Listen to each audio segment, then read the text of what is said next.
Good morning, good morning, good morning. How is everyone doing today?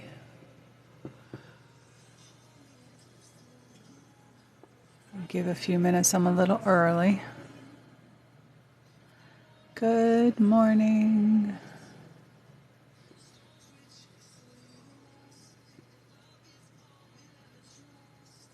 Good morning, good morning. I don't know if TikTok is working or not. There we go. Good morning. We're going to be talking about color choices today, and I'm going to show you how to do the crocheted chevron blanket or the zigzag blanket. I'm going to do it on a smaller scale so that you can see it. Don't have the ability to make a blanket in an hour. So we're going to do it on, like I said, on a smaller scale with like a coffee coaster or something you can sit on the table. You could do a table runner. More than likely, I will use this as just a little coaster back here in my workspace. So I'm going to talk about color choices. My mother always chose multiple different colors for the zigzag, and she always had a variegated color. So whenever I would make these when I was younger, I would pick a variegated color of yarn that had multiple different colors in it. And I would work to match the colors that are in here. So I've chose some color and almost like maybe a light mustard color in here, or that might just be the cream again. But I would always pick a variegated, and this is called sea glass. This is the Red Heart seagrass. And I would try and find colors that would match that. So I'd get a couple of skeins of this, and then I found this color, which really makes this green pop and this lighter green in here. And then I grabbed this, which is also like a bluish green, which pulls those colors out. And then, of course, because I have these, I want a lighter color. So I've got an off-white, probably cream color. And we're going to mix these all together. I also have, and I don't know if I'm going to put this one in, it's a darker gray, which kind of pulls these tones out here. These here. And then I also pulled this one out, but I don't know if we're going to use that one too or not, because that's a lot of colors.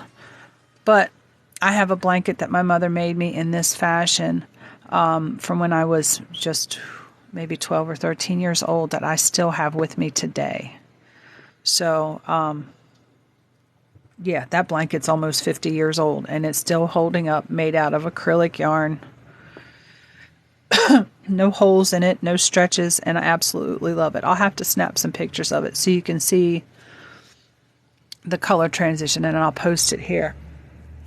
But we were always really good about picking colors and colors to go with it to really make it more than just a zigzag blanket. And I always like to start with one of the darker colors. I don't know why when I'm doing multiple colors, I never really cared to have the lighter color on the edge. You know, the border edge. The side edges, you're going to have little bits of it from the row. But I think for the fact that I'm doing this on the smaller, I'm only going to use these colors here. I'm not going to put these other two in because that would, actually not that one, these colors here. And we'll show you how those come out. You can also do the zigzag in a cotton yarn, 100% cotton yarn, and you can use those as pot holders and trivets in your kitchen to set hot pots and things on. So this is, you know, versatile. You can use it many different ways. Actually, I think what we're going to do today, instead of making like a coaster or a mug rug, we're going to make a little bag that you can sew up the sides, add little strappy handles to, and you've got a little bag. I'll show you how to do that. So I'm going to start off with this color here. Yeah, start off with this color here. And for this, if you don't have multiple different colors, you can follow along. You don't have to do the color changes. Colors, you can follow along. You don't have to do the color changes. When we do the color changes, it'll give you practice on just the zigzag itself. Now, if you haven't heard of a zigzag blanket, the blanket actually forms little peaks and little valleys just like this. So when you chain to make the length for your blanket, you're going to have to add extra. I don't know what TikTok is doing now. There's a little white hand that keeps pulling the left side of my screen over, and I don't know what that's for. If anybody knows what that's for, please let me know. Thank you for the follow, Kelly. See everybody. Good morning, Samantha. Catching up with my comments here. Good morning, baby girl. Just making sure I didn't miss anybody before I start back up.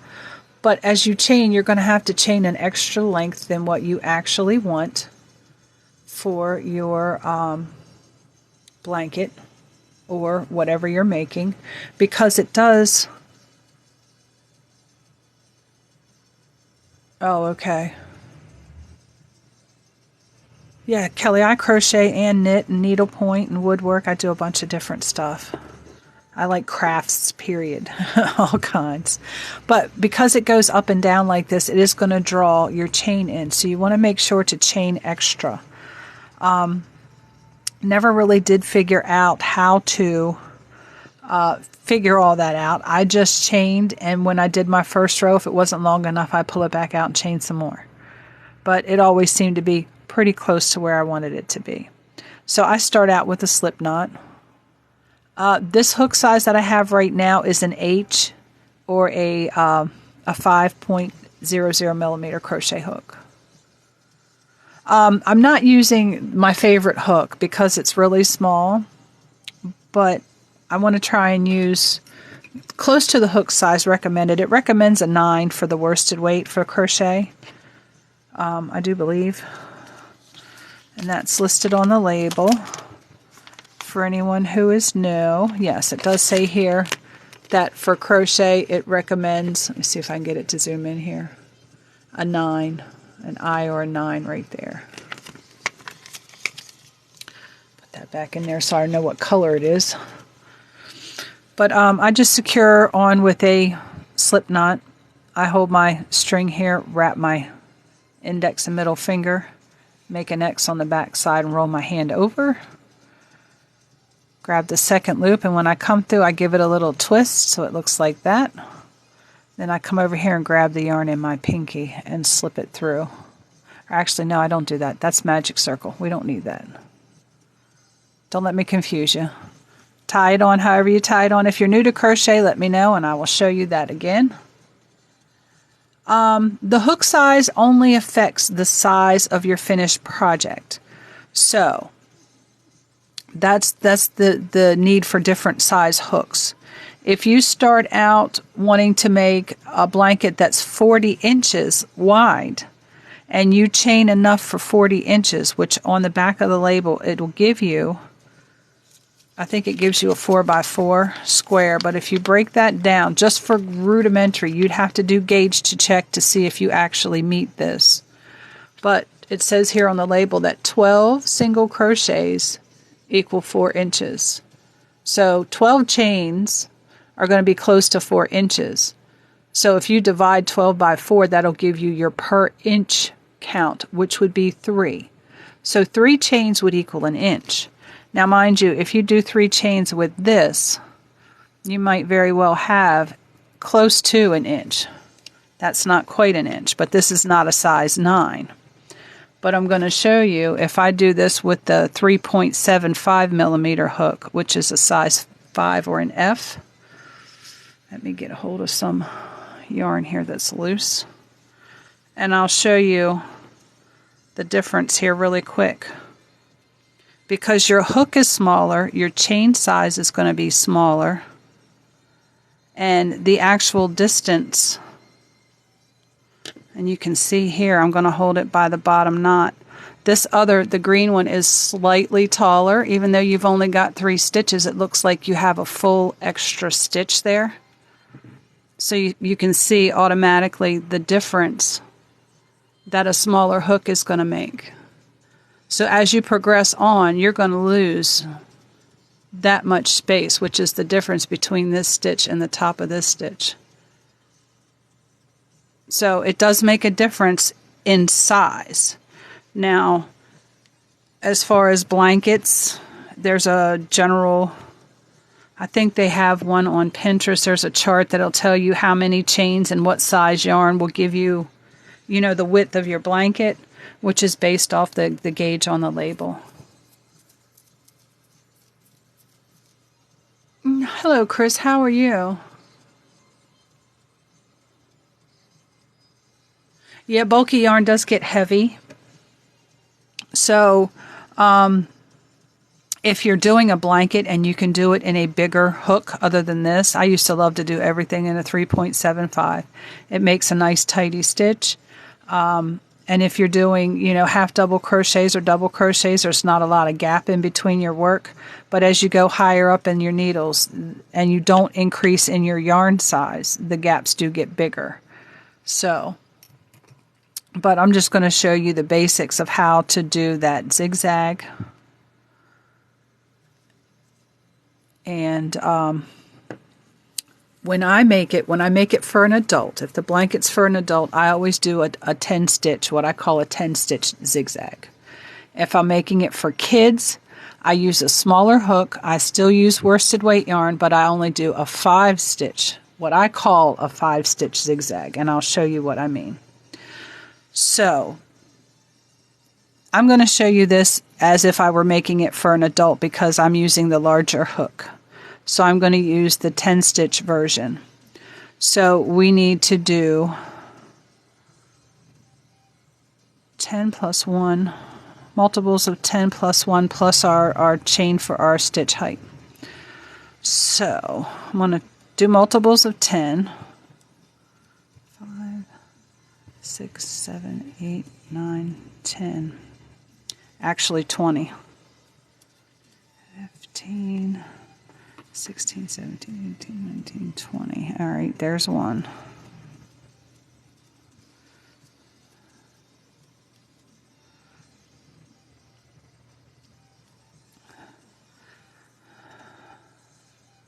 Well, let's get our chain right. And I'll have to count these.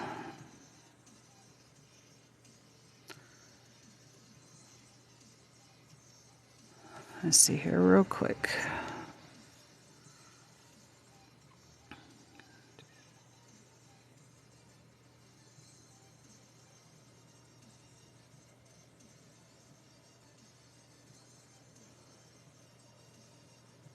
At 29 so far.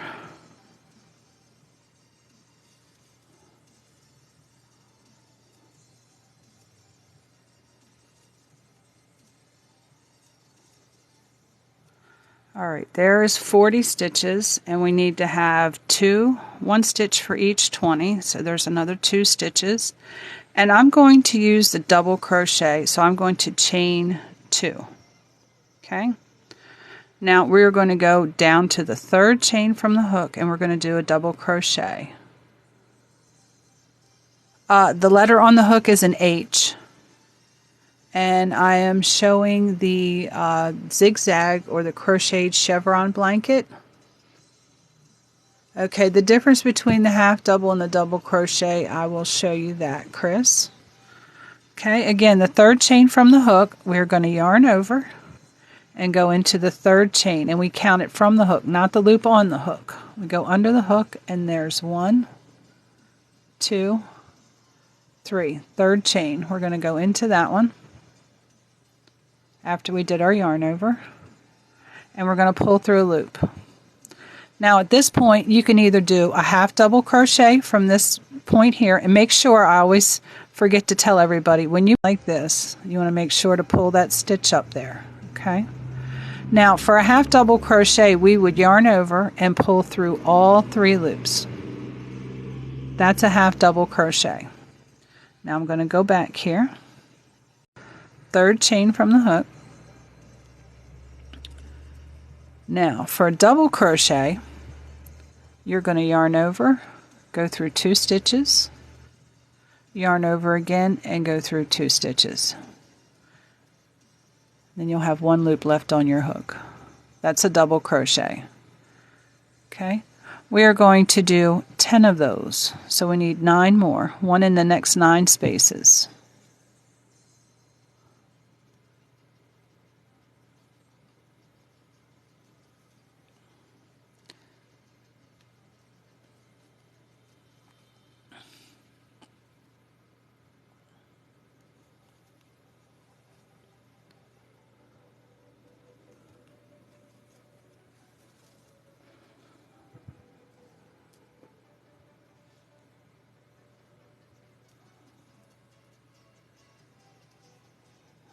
Getting a hold of loops from underneath. There we go.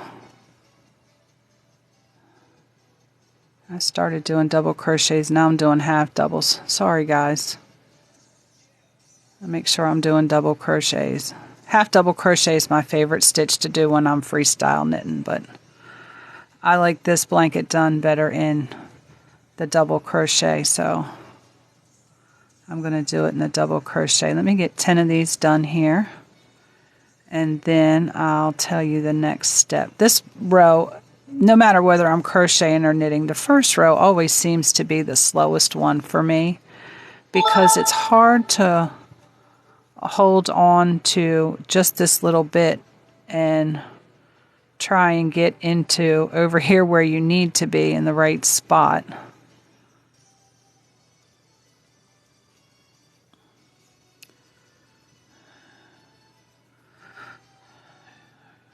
Six, 7, 8, 9. I need 1 more.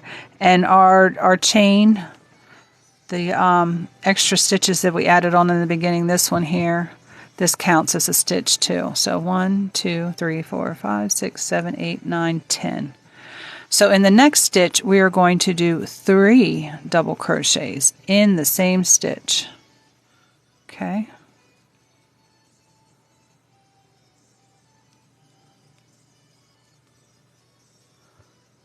And that makes the top of your peak. Okay, you can see that there, how this is starting to direct down this way, and as we work these, they're going to start to come down this way. So we're going to work 10 double crochets, 1 in each of the next 10 stitches.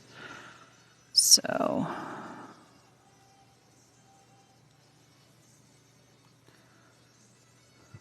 and I know, Chris, you're probably tired of making blankets, but we're going to take this stitch that's normally used to make blankets and we're going to make a little bag out of it. I'm going to show you how to continue on to make a little bag out of this. And we're going to change up, we're going to do some color changes so you can see how I do color changes on the end of the row.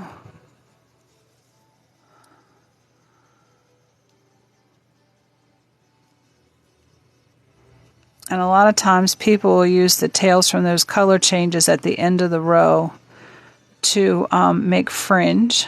Let me count these now. 2, 3, 4. I need 2 more.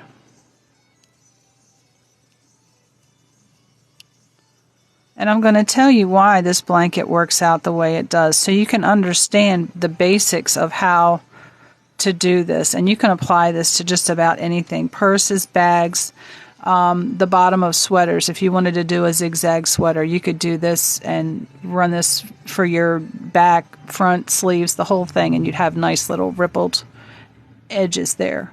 But our next stitch is we're going to skip 2. We're going to skip 2 of these chains, the next 2. And here is where we're going to start our next double crochet. Right here. Again, make sure you're elongating your stitch so you get a nice tall double crochet there.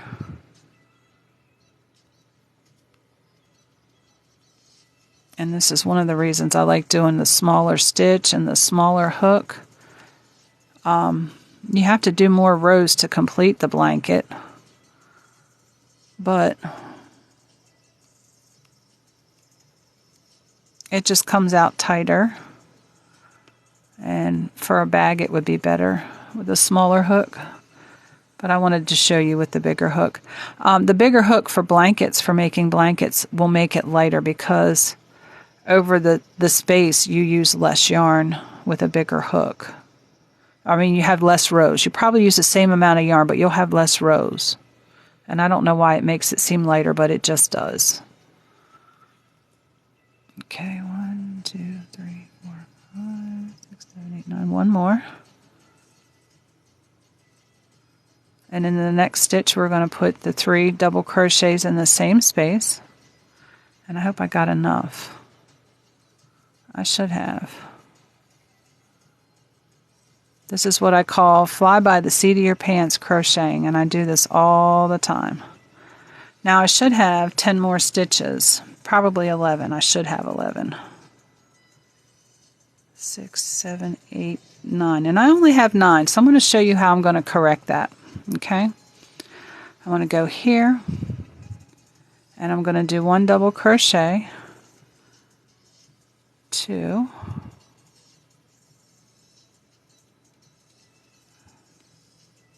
3, and I'm going to put another one right here, 4. I should have counted better.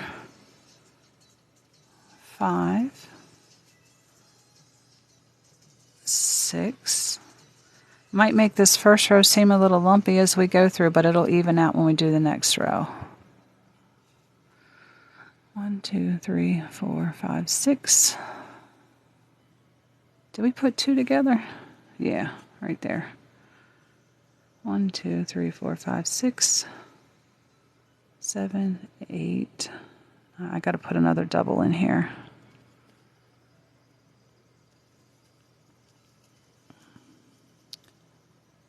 8. And we'll put 9 in here with 8. And then to get your end to come up, you skip 1 and do your last double crochet in here. So we needed a few more stitches. It's been a while since I've made one of these. I haven't been on adult size blankets in forever. And what that actually does, when you skip the one on the end, it brings your end back up like it should. And then you have something, I want to turn it sideways so you can see it this way. It'll start doing like this. Okay, and we'll just build, build, build, build, and keep building up. What I normally do is I do at least 2 or 3 rows of each color. You can change every row if you like more stripes. Yes, we're going to make a bag today with this blanket stitch. I hate when what happens, Angel's mom.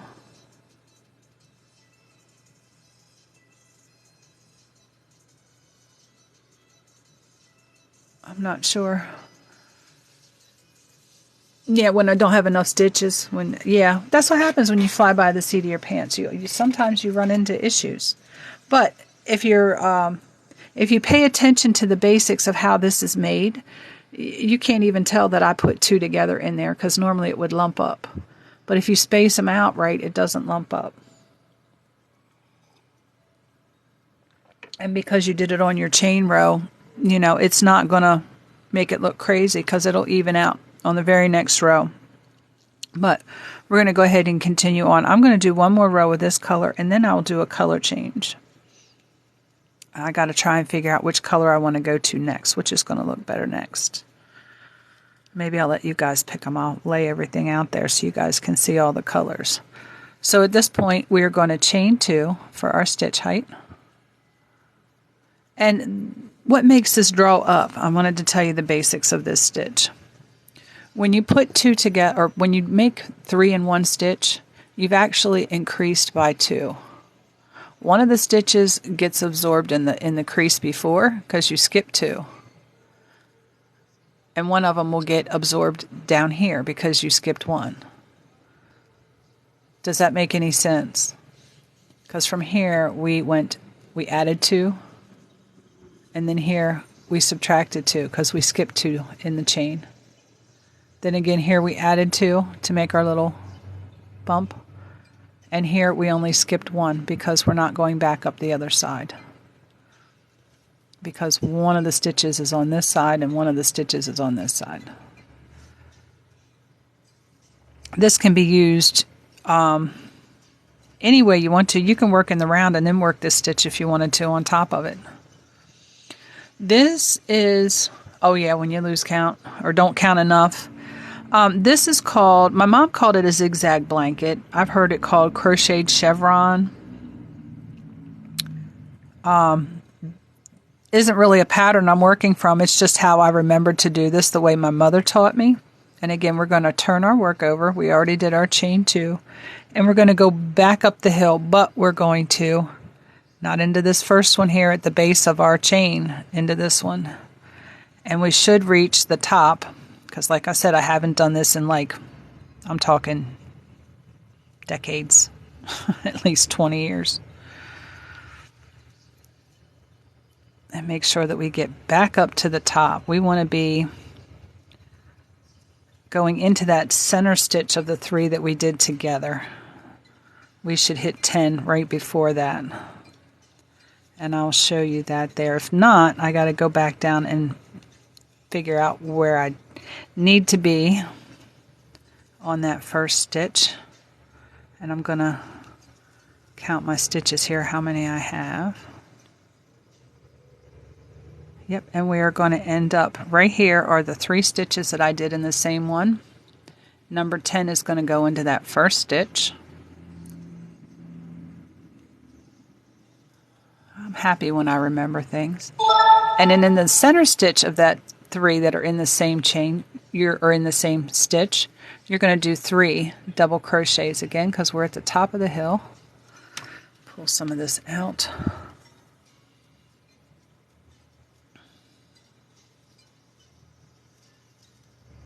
3 double crochets in that same space, and then we're going to work back down the hill to here. Okay, 10 double crochets.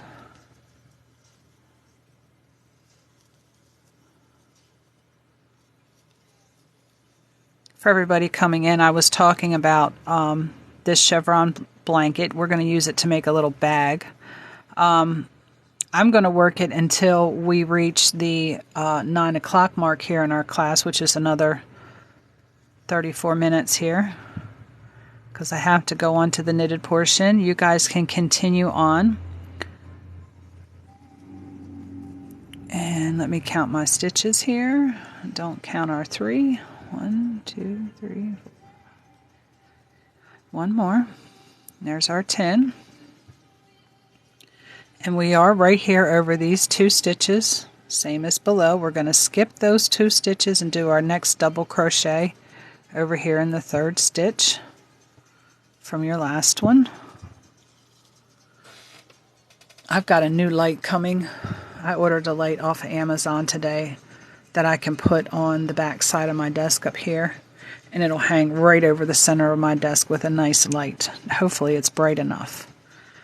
We're going to do the 10 double crochets up this hill here, and when we get to the top, and I'm going through both, and what I should have showed you is the way my mother showed me to do it. It puts a nice ripple on it, and I think I'm going to do that for the rest. I did that for the blanket, the blankets that I made. I would do it for this purse because it really adds a little bit of texture. Should have 2 more here, and then I'm going to count and make sure. Actually should have 3 more. Not 3 more, 2 more. 2, 3, 4, 5, 6, 7, 8, 9. Yes, and that puts us in the first stitch of the 3 that are here together. And that's stitch number 10. So the next one, we're going to get 3 double crochets in the same stitch. And on this next row, just for time, I'm only going to do 1 row at a time because I want to show you how that one technique that my mom taught me gives you a nice texture for these blankets. And when you wash these, and of course this is a bag, again you can use this stitch for anything. You can use this on a sweater, stripy sweater. 1, 2, 3, 4, 5, 6, 7. 8, 9, and then you skip the next one, the next stitch here, and then your 10th stitch goes into the top of your chain 2. So come all the way over here to our chain 2 space, or not our space, but the stitch for the stitch height, and do the 10th stitch. Okay, and I'm going to turn this around so that everybody, if I can get my hook out of there, can see what we got going on here. It's starting to curl up a little bit. But as we go on, this is going to, I don't know why, probably this is where the extra stitches are. So this will need a little extra coaxing as I go through, because that's where I put my extra stitches for the extra stitch count, but it will straighten itself out. So I'm going to go ahead and show you how I do my color change, and I'm going to have to back up out of the top of this stitch here. So I'm going to come in and grab those last 2 loops on my double crochet. So when I get to, let me just redo this stitch here. When I do my last stitch and I know I'm going to do a color change, I always do the color change on the last stroke of the stitch, would be right here. My color change is going to happen right here. So that way, if you pull this loop through, it comes up into your next row of color. So now I need to decide, and I'll get you guys to help me pick the next color. This is kind of like a slate bluish aqua green going on here. And the other colors that I have picked out to work with today are this seagrass, which has some greens and some off-whites and some blues in it. I have this like a muted lime green color, and then I have a cream color. Which one should I use next? I sure will. Yes, Chris, definitely. We should go to the cream color next. I got seagrass. Okay, 2 for the grass, 2 for the cream, 3 for the cream. Oh, we got 4 for the grass now. Okay, we're going to go for grass. There we go. We're going to do this one next. So on my color change, let me pull a little bit of this out so I don't have to struggle with it. And it was a good idea to take the time and cake up this yarn, because I would have had a hard time with all of these skeins on the table. Plus they were partial ones. So what I do is I take my color that I'm going to add on and I fold it back over about this much. Okay, and I'm going to use this part as my loop. So I'm going to come in here, I'm going to let go of this color altogether, the old one, just leave it laying there. I'm going to put that loop on my hook and pull it through as the last stitch. Now, when I turn my work around, I'm going to have a hold of the old yarn, and I'm going to have a hold of the tail of the new yarn. Okay? And we're going to have our new yarn, working yarn in our hand here. These 2 tails, I'm going to make sure everything's snugged up, and these 2 tails I'm going to hold along the back side of my work, and I'm going to work them in. I'm demonstrating and we're going to chain 2, the zigzag or the crocheted chevron stitch, and we're going to make a little bag out of this. Okay? So maybe we should have went to the cream because we got a lot of green here together, but we're going to go with it and see what happens. Okay, so now I'm going to start my pattern up again. We are going to skip this stitch and go into this one, and we are going to do 10 double crochets, and I'm only going to do them in the back loop. Okay, so I'm only using the back loop of each stitch, and again I'm going to work over these 2 because this is part of weaving in your ends. This helps you have less to do at the end. Now, if you don't want to weave in your ends and you want to use those for fringe, I suggest giving them a gentle tie together here on the edge and just leave them hang. And then when you go to do your fringe, you can tie them off better so they don't come out. Okay? So, we are going to continue up 10 double crochets in the back loop, and we should end in that first stitch of the 3 that we did in the same stitch. Okay. Yeah, I think I would have put a row of cream on either side of this. But we'll see how it goes. So I think the cream would have made it pop better. We'll definitely do the cream on the next row. Alright, now I think I've done enough of those because they're getting in my way. And we're working in the back loop. And then these that are hanging loose here, I will weave those back in towards the opposite direction that I brought them, because that friction will keep them.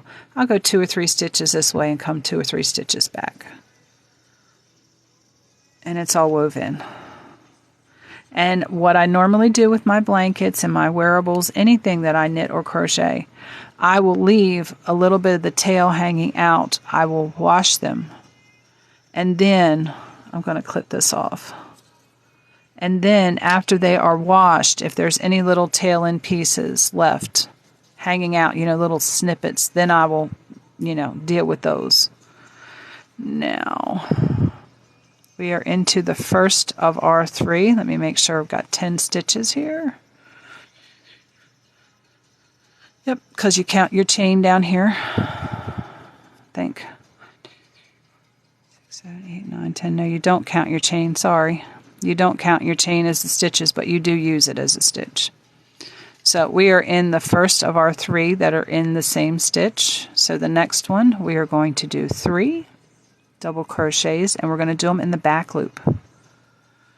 From now on, we're going to be working in the back loop. And I'm pulling my stitches a little bit too much. Don't worry if it looks like you got a big gap, because you're pulling as you go through. You see they're all securing down. But don't be too rough on it. I'm going to hold them down here a little bit. I'm just pinching a hold of the stitch. After I get this up, I'll pinch it right here and hold it as I perform the stitch so I don't stretch it too far. Little tips and tricks. And we're working our other 10 stitches down the other side. And then we're going to skip 2. 1, 2, 3, 4, 5, 6, 7, 8, 9, 10. We got exactly 10, and we are right in the spot for our skip 2. Now, if you are working in these little areas here that you have where you skip stitches and you added extra, they should all be lining up. Okay, these little holes should all be lining up. These holes here where you've done your multiples in one stitch should all be lining up. They shouldn't be off center. If so, you're not performing your stitches in the right places. This color's pretty. I'll be glad when that light comes in. You'll really be able to see the colors. I have a white light instead of this, whatever this color is, light bulb, LED.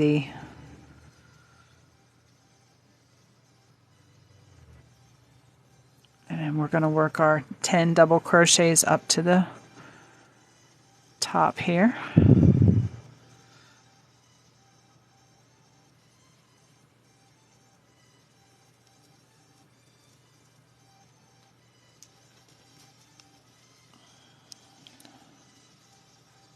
I'm going to make a hexagon cardigan. I'm just sitting here thinking about this variegated color. But I'm not going to use the granny stitch. I'm going to use a more closed stitch because I like that cardigan, and I'm going to use a lighter weight yarn. I'm going to go crazy with it. I might do sock weight. Make a really light one. Let's see how it goes. So 1, 2, 3, 4, 5, 6, 7, 8, 9, 10. Now we've got our 10. We're going to double check. I always double check, especially when I haven't done it for a while, to make sure my stitches. This is called seagrass. It is red heart seagrass. And it is beautiful. It's got like creams. It's got some like darker or lighter mustard tan colors. It's got a really, I want to call it like a greenish, like a mint green. And then it's got slate blue in there. It's just beautiful. It's beautiful. But again, I always double check after I've not been doing a a certain project for a while to make sure everything is lining up. We've got our 3 stitches here in one, and our 10th stitch should be in that very first one, so that the second one is where we do our increases, and then the other one is where we start our 10 count. So again, in the back loop, you're going to do all 3 right there in that same stitch. That's why I like using the variegated yarn. Excuse me. For the zigzag blankets, because you pick your variegated yarn that you like. Now we're doing the 10 double crochets on our way down here. And then, you know, the variegated yarn that you like, and then you can match the colors from out of that itself, which really makes it neat. Now, if you really want these colors to pop, instead of using the lighter color out of here, like this cream that we have, use a white. Use a white yarn. Or go to a drastically darker shade of one of these in here. And yeah, I usually lay the skeins of yarn next to each other in the store to see how it's going to look and if it's going to look the way I want it to. Alright, let's see here. 1, 2, 3, 4, 5, 6, 7, 8. We've got 9. And then we're going to skip this one and work in this one. I don't know why that gave me such a huge hole, but it's a huge hook. That's the thing that I don't like about working with bigger hooks. It gives you such big stitches, such big gaps between your stitches. I like a tighter stitch. I will figure out how to make up a project with a smaller hook. I will, because I like the look of smaller stitches, smaller gaps, smaller holes. But this does make a really warm blanket with the size that it calls for, which is a 9, which is bigger than what I'm using. So, and again, we're going to change color again, so I'll have to go back on that loop. But you can see here that we're building. And then when we get it to a certain length, I have another 20 minutes here almost. We'll keep going with this. If anybody has any questions, yeah, I like a smaller stitch too. Okay, I see some questions here, I'm sorry.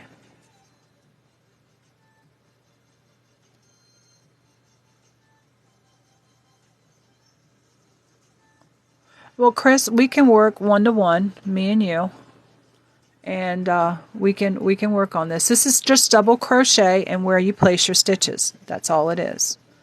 Once you learn all of the stitches, and I'm trying to help everybody get on to the same level with the stitches right now.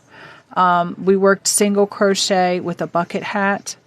We're working double crochet. We worked half doubles with something else.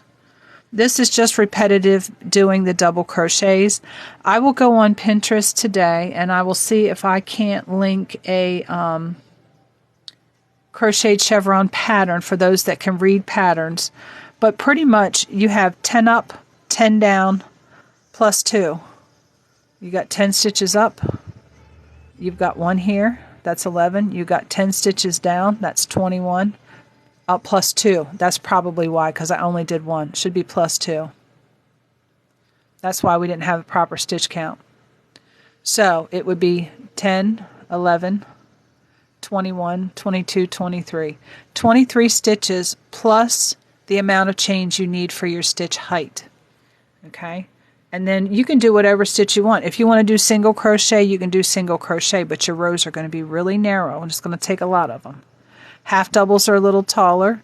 Double crochets. You can do treble crochets if you want for this, but it's going to be really airy, so it's not going to hold a lot of heat.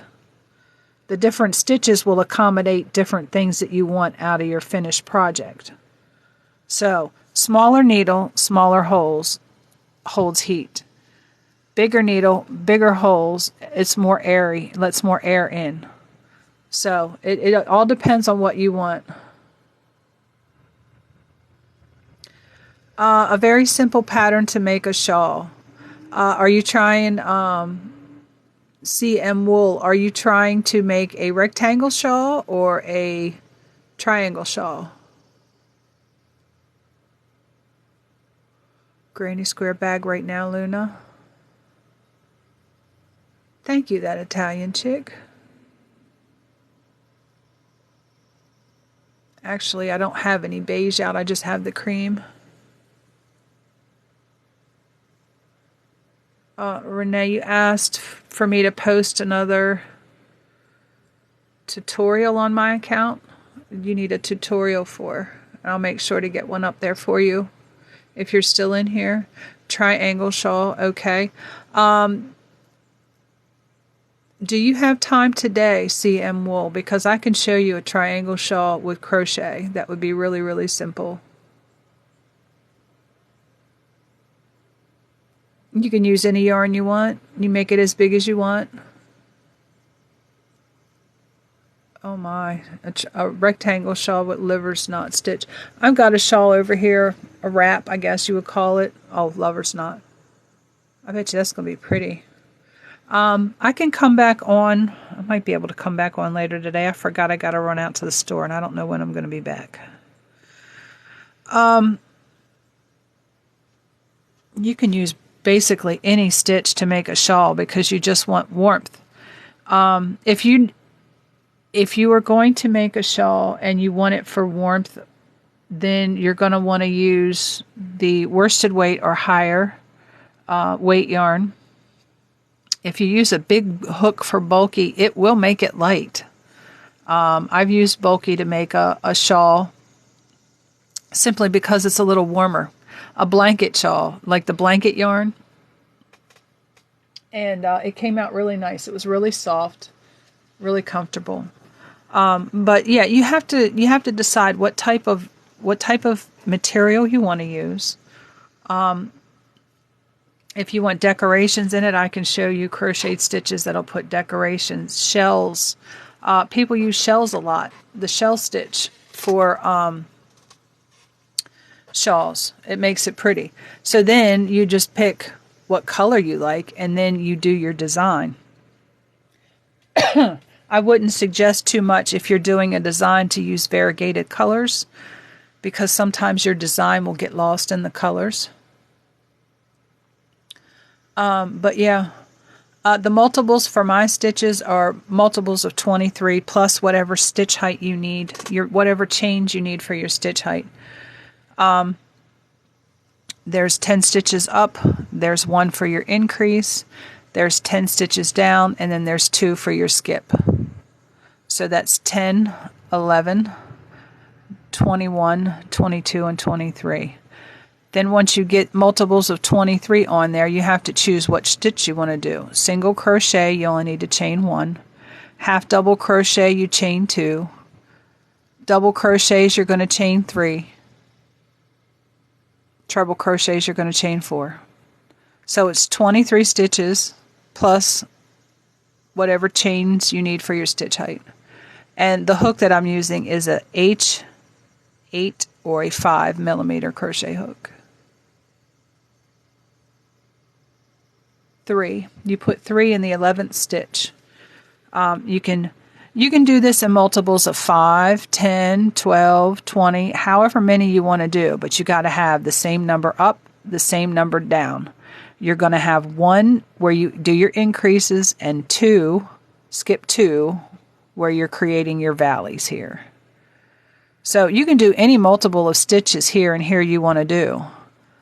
When I make this for babies and little kids, I do 5 because it makes smaller triangles. It's more proportionate to the size of the person you're making it for. And it looks so much cuter. So I'll do 5 stitches up plus the 1 for my increases, 5 stitches down, and then 2 for my skip. So, any you want to do. Okay? Again, Debbie, for you, for this one's 10 stitches. So I do chain 10, then we got to chain 1 for our increase stitch, which is where we put our 3 stitches on our next row. Then we're going to chain 10 more for our downward stitches here. and then we're going to chain 2 for our decreases, which is what makes our valleys. Our increases makes our peaks, our decreases makes our valleys. So it could be a peaks and valleys blanket if you wanted to call it that. Zigzag, because it goes zigzag. Chevron, that's what they call it now, I think. But yeah, any multiple of stitches. I've never done any less than 5.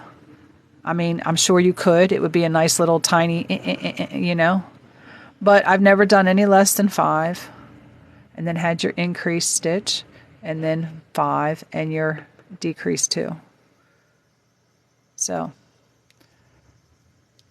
after a while of working this, you can figure this out. But I'm going to do another row here so you can, well, actually I can probably show you here now without having to do another row.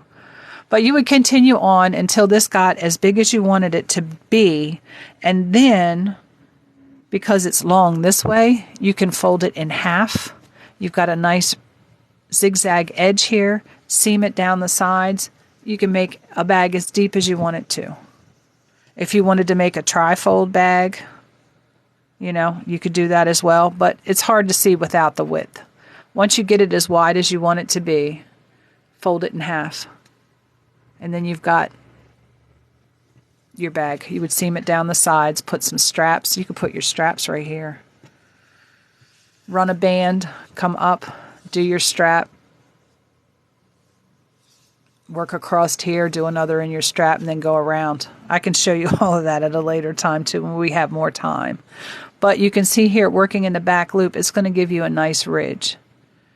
And then when you turn around over here, you're going to work in the back loop again, and it'll give you that same ridge, and that ridge will work all the way up. And what that actually does, it gives you a nice texture to your work, but it also gives little pockets in here underneath where it'll trap a little bit of heat. You've got little, I don't know, see if I can show it to you. You see how it got, there's like a little ridge in here. And this will help hold heat in. So this was another reason why, you know, texture in a project. Yes, I work in the back loops, and it gives you this nice little texture. Now, if you don't like that texture, you can work through both loops, and it'll leave it flat, just like this. But this gives it a little extra to all the color and everything else. And I think while we still have a few more minutes, I'm going to go ahead and do a color change again. And I have to back up on this stitch. And somehow, I don't know how, we ended up with extra. Because I was doing my final stitches in the top of that chain, but I'm not doing it now. I don't know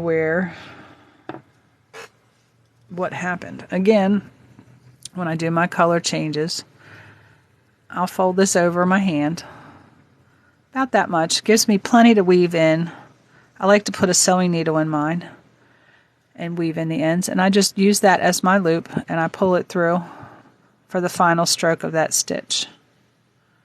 And then I tighten up the tail from my old yarn, the tail from the new color, and I will hold those in the back of my work here in a minute. Go ahead and do my chain 2, and you can see where I pulled that last loop through. If I didn't do my color change right there, that would be there. This color would come up into this next row. And this makes it to where your color clearly does not come up into the next row. Okay, I'm going to turn my work. I've got these two, and I'm going to work around these as I do these. So again, we're going to skip this first one and go into the second stitch right here. And you can see here I'm working over my tails at the same time. That helps do part of the weave in. And I'm working in the back loops. Make sure I got all my stitches here. Again, I'm watching through the camera view, and it's not as easy to watch the camera view. If you make videos like this, it's easier to watch the real thing. And I'll hold that under and catch it about 4 or 5 stitches there. Okay, we've got 4 stitches there where we've caught that underneath. Now I'm going to go ahead and I'm going to clip off that seagrass there. And then I'm just going to let those hang out in the back and finish the rest of my stitches.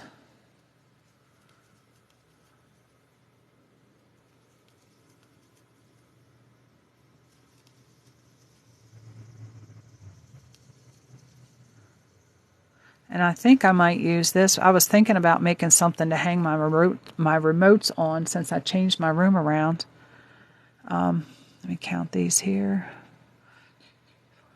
6, 7, 8, 9. And yes, 10 is going to be in the first of those 3, yarn over first, of those 3 increased stitches. We'll do our 3 increased stitches, 3 double crochets in that 11th stitch there.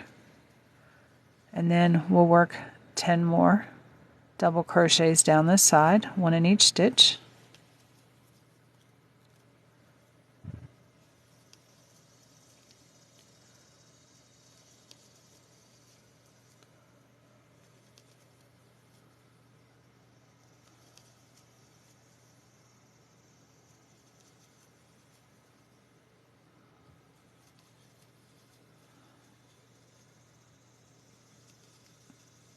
And I just put my finger back here. You see my middle finger back here. When I come through and go right down in between these stitches, it makes it easier for me to get a hold of them. You see I'm going right down into the stitch. It hits my finger, comes right on through. And count, see how many we got now. 1, 2, 3, 4, 5, 6, 7, 8, 9. We have our 10, and we are right here at the 2 that we're supposed to skip. We'll go over to here. The thing about this, when you increase in crafting, you always have to decrease if you want a straight piece. If you're increasing to make it bigger at one area, then you don't have any decreases. So if you're doing this to make a, oh, my needle keeps slipping out. To make a pattern, you have to remember increases and decreases. If not, your piece is going to go wide wonky.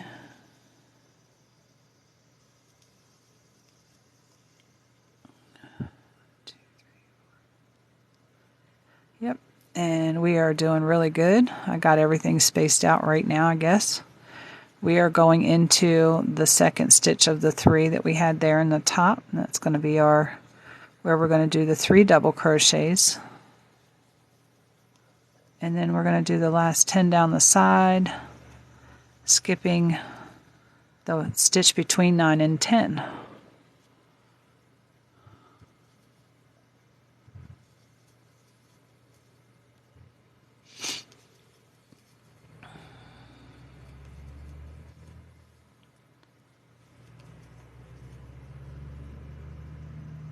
Good morning, Green. I just happened to look up. I'm going to have to check my comments and make sure I didn't miss anybody else. I'm demonstrating what I call 10-stitch zigzag. It's a crochet chevron. You use it for blankets. I showed it on a smaller scale. Everyone can finish it up if they're following along as a bag. Okay, 1, 2, 3, 4, 5, 6, 7, 8, 9. We're going to skip the next one and do our last double crochet in that last chain there, and you'll see how our edge is nice and straight here. It looks like it's nice and straight. And I'm going to turn this over onto this side so that you can see, and I will finish this up later because I like how this is coming out. You can see here, and this is why I do 2 rows of color, because it seems like it gets lost. And I've worked in the back loop, so it's given me these ridges on both sides. It's a nice little ridge in here. So it's giving me a little bit of texture, a little bit of space. If you're working along, you can feel that space in there where heat can get trapped. Even though it's, got nice big gaps, there's space where heat can be retained somewhat. Okay. And then, like I said, as you're working this bag, if you want a 5-inch bag, a 6-inch deep bag, you're going to want to work this to 12 inches and then fold it in half. Take the bottom and fold it up to the top, and you'll seam down both of the sides. Once you seam down both of the sides, you'll turn it inside out so that your seams are to the inside. And at this point, here's where you can do your handles. Do your handles up and over this way, on the other side up and over that way, and you can do a second row of stitching around everything if you like. But yep, really, really nice, really, really neat. And we are coming up on the knitted portion of class today. And I wanted to show you guys a different type of cast on, which will help you in connecting infinity scarves, headbands, anything like that. And you can actually use this to make cup cozies. Let's say cup coolers, because I think cozies is copyrighted. Cup coolers, cup covers, can covers. We want to make sure that we don't say the wrong words. For the provisional cast on, you're going to need a crochet hook. I'm going to work with 10mm needles today just because that's what I pulled out. I don't know why, and I've got straight needles, so hopefully I'll be able to work on these without much issue. This requires a little bit of crocheting for knitting. So if you need to get materials, I'm going to let you know I'm using a J or a 10 in the US size, and it's a 6mm crochet hook. And I'm also going to be using a size 10 straight needle for knitting. Okay, we're going to try and do this on these because I didn't have a circular up here, and I don't feel like pulling my pouch out because it's not right over here right now. So we're going to make do with what we got. I'm going to move some of this out of the way, and we will get started on this momentarily. For the zigzag blanket, it depends on, Lizzie, it depends on your count, how many you want to do. Oh, not a problem, Melanie, not a problem. I share everything. I will share free patterns with you. I will share tips and tricks that I've learned throughout the years. I will share absolutely everything. I am not a gatekeeper. I am not a gatekeeper.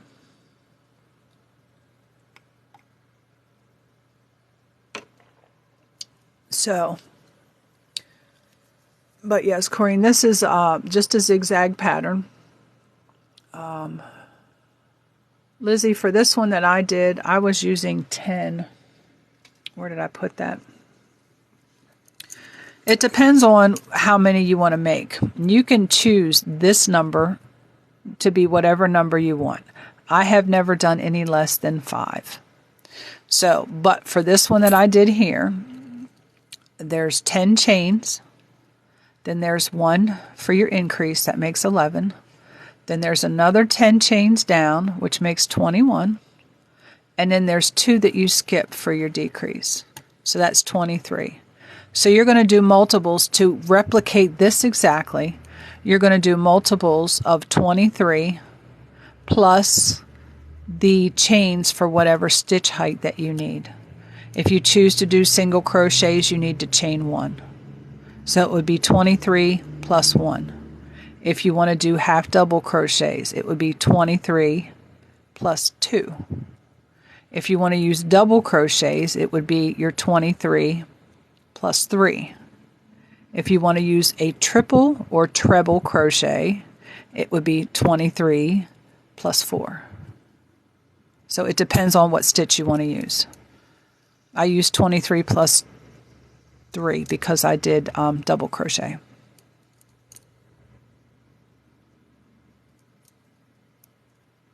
Actually, I think I only did a chain 2. I think I only chained 2 on the ends. Probably should have chained 3. But yeah, double crochet should have been chain 3. Half doubles at chain 2. But it'll give you a nice straight edge. And this one here is a little wonky. But yeah, I'll have to snap some pictures of the blanket that my mother did. She used Aran fleck. There was a chocolate brown fleck. There was a buff fleck. And I think she used just some regular buff or tan in there. It's beautiful the way she did the color striping. I just love it. I love it. So, did that help, Lizzie? I hope. If you were still in here. Yeah. It's multiples of whatever amount of stitches you choose, plus 1 for your increase, 1 stitch for your increase, 2 stitches for your decrease, plus however many chains you need for your stitch height.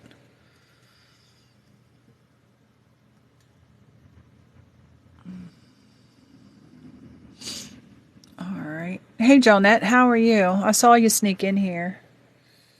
It told on you.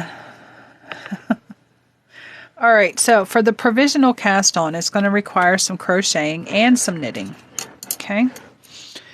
I'm going to move some of this out of my way.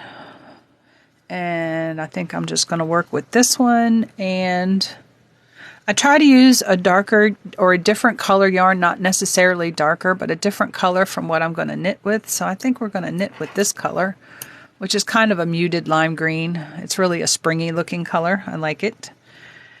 And we are going to secure our string onto our crochet hook. If anybody needs to see the slip knot the way I do it, or if you know how to do it, I like the slip knot because if you don't like what you're doing and you need to pull out your work, not gone.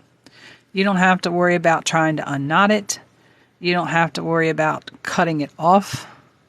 I hate having to cut a knot out simply because I didn't like the way it was working out and didn't want to complete it the way it was and had to pull the yarn out. So, headband, I would say normally, sometimes they're 2 inches, 3 inches wide. To get an inch out of this worsted weight yarn and the hook that they recommend, and this is bigger than the hook that they recommend, it's 3 stitches. So, I am just going to do...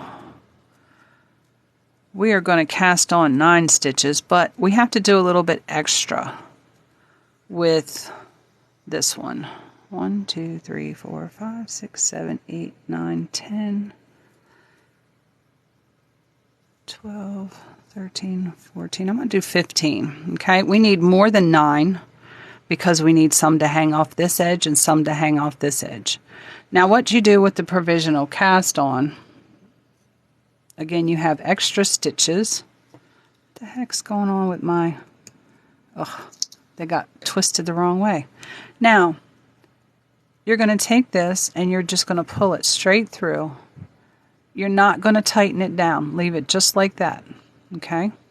All I did was make a chain of 15, cut it off, and pulled it through. Now, normally to tighten it up for crochet, you would tighten this up. You don't want to do that. Leave it right there, because you're going to have to pull this stitch back out when we get done, and everything will come right out.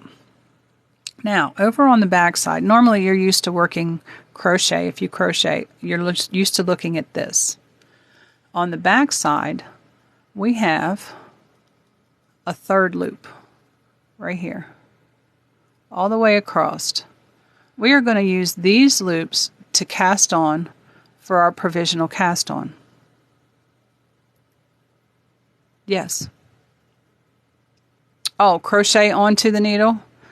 I don't know if the provisional cast on works that way. That's a crocheted cast on. The provisional cast on will leave these stitches live so that once you work your whole headband, you can put the 2 pieces together and do a bind off through 2 layers. You could use this. Okay, I don't know what's going on. I'm getting a lot of notifications here. The crocheted cast on, I don't think it'll allow you to do that.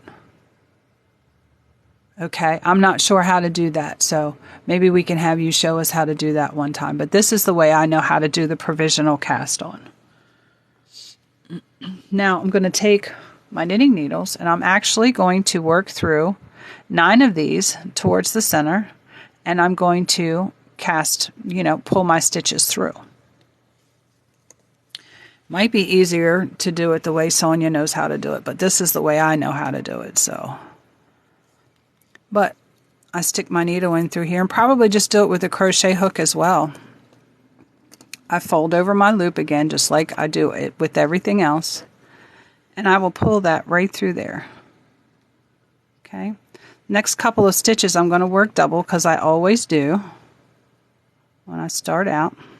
And I probably shouldn't for this. I'm not going to, because I'm probably going to end up pulling this out anyway when I get finished, because I'm not going to do that much. We're going to do a can cooler size thing today. I need to make sure I stay on the back side. I'm going into the very next little dash across of here. And this is on the back side of our chain. See the little loops here? Our chain's on the other side. We're going to hit those little loops across the back, making sure to go through the loop and not the yarn. So if you go through the yarn, it won't pull out proper.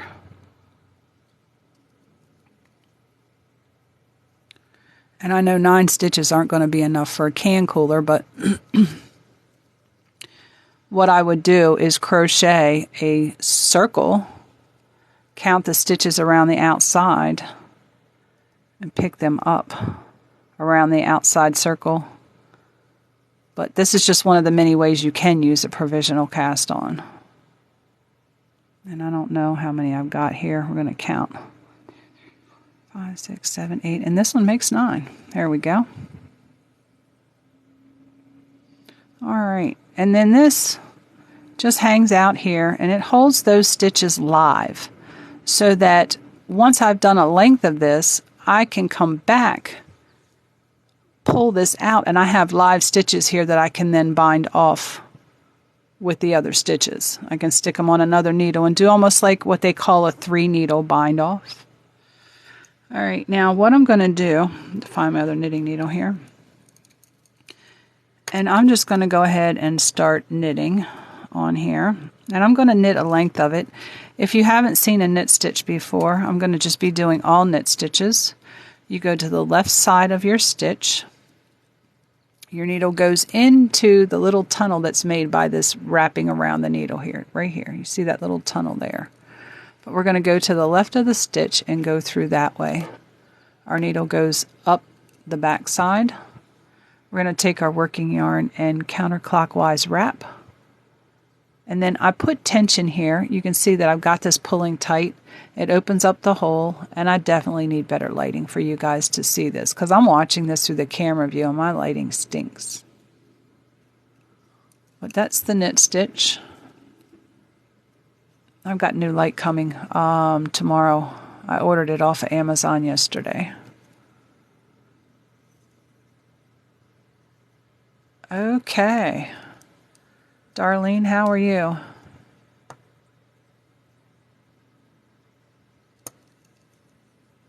If you hold the crochet hook next to it, yeah. It does. But I don't know if the crochet cast on, Sonia, will work for this or not. Because, yeah, you can crochet and cast it on. It's pretty much the same as, you know, casting on with your hands, doing like the long tail. But because you're crocheting it on, you're making loops and securing loops. But I'm just going to do a couple of rows here, quick enough. And if anybody wants to see the knit stitch, I can slow down and demonstrate that a little bit more, but I want you to see what the provisional cast on, and I should have done one of these ahead of time. But again, over here at my spot, we like to fly by the seat of our pants way too much. So, thank you for the follow, Barbara. And like I said, I should have done some of this already knitted up. But I'm going to show you basically what you can do. And you're going to need a third needle of the same size for this. And that's where double pointed needles come in very, very handy. Or, you know, an extra set of straight needles or a cable needle.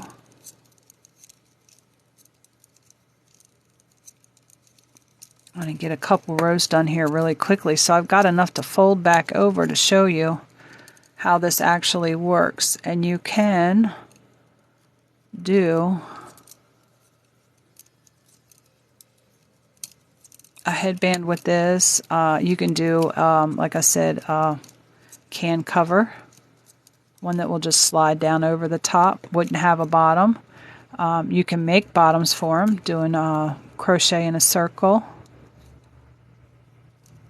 and sew it to the bottom if you wanted bottoms on them.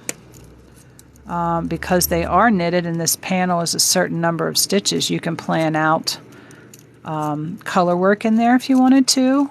If you don't know how to do color work very well, there's the duplicate stitch where you can stitch over top.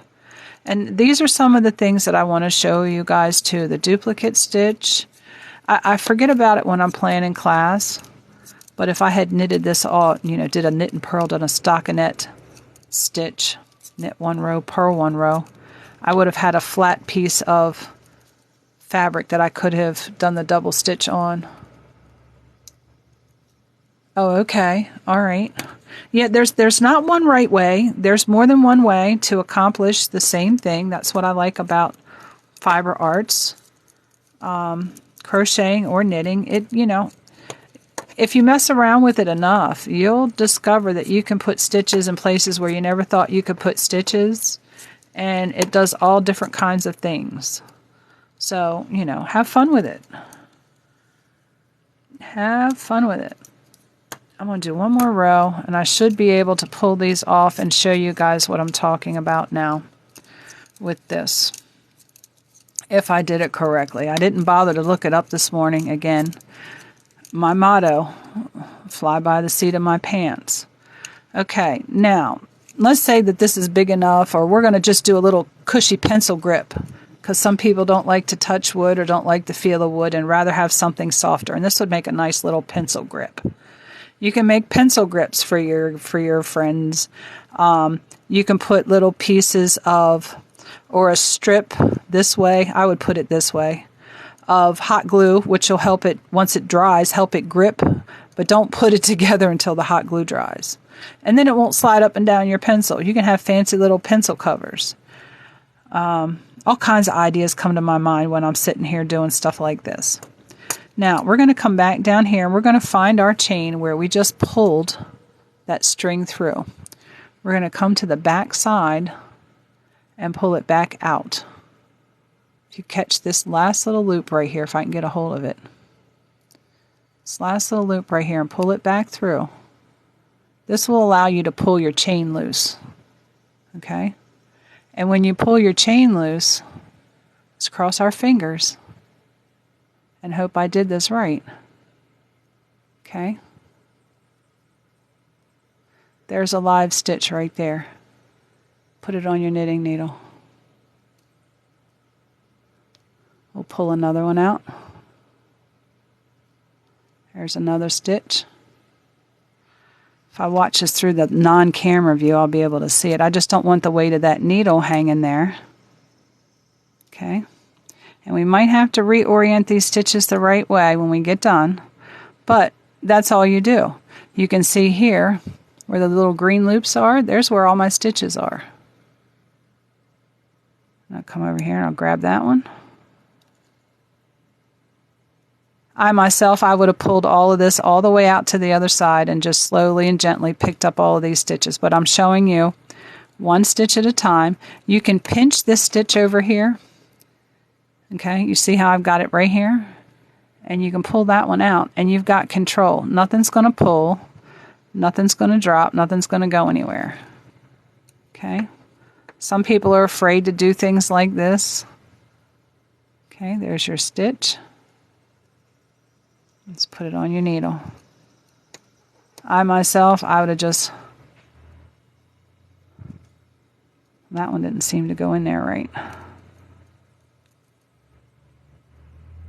Pulled that all the way out and then put all my stitches on. Some people like to gasp. Now, at this point, again, this is why I use a double pointed needle.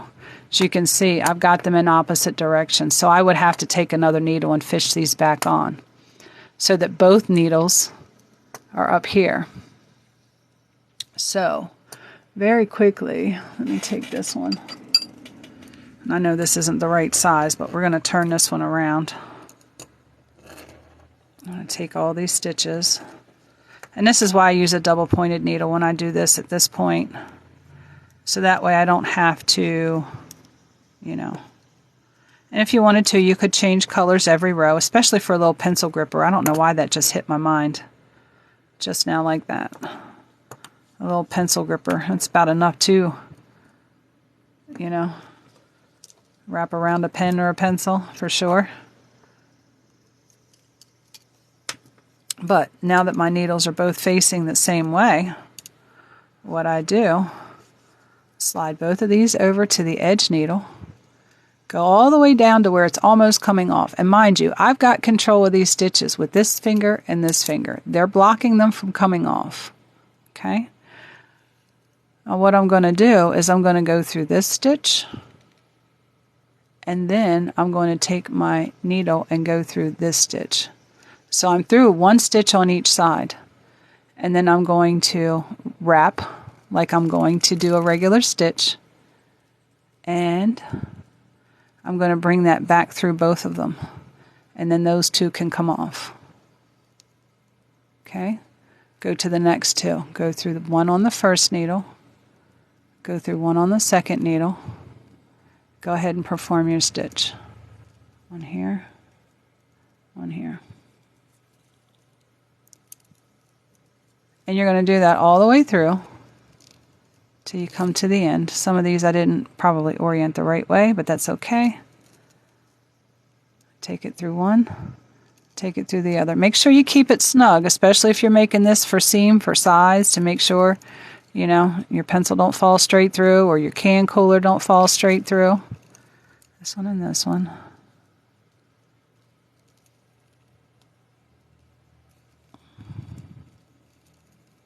You're going to do that all the way to the end. Now mind you, if you're really good with color work, you can find out how many stitches you need to make a can cover. You can graph hearts into there and do hearts. You can do this double knitted if you wanted to. If you do it double knitted, there's a different cast off for it though. You have to put all your purl stitches together. Some of these knit stitches got twisted when I picked them back up. That's okay, we're going to knit through them anyway, and it's going to make it tighter.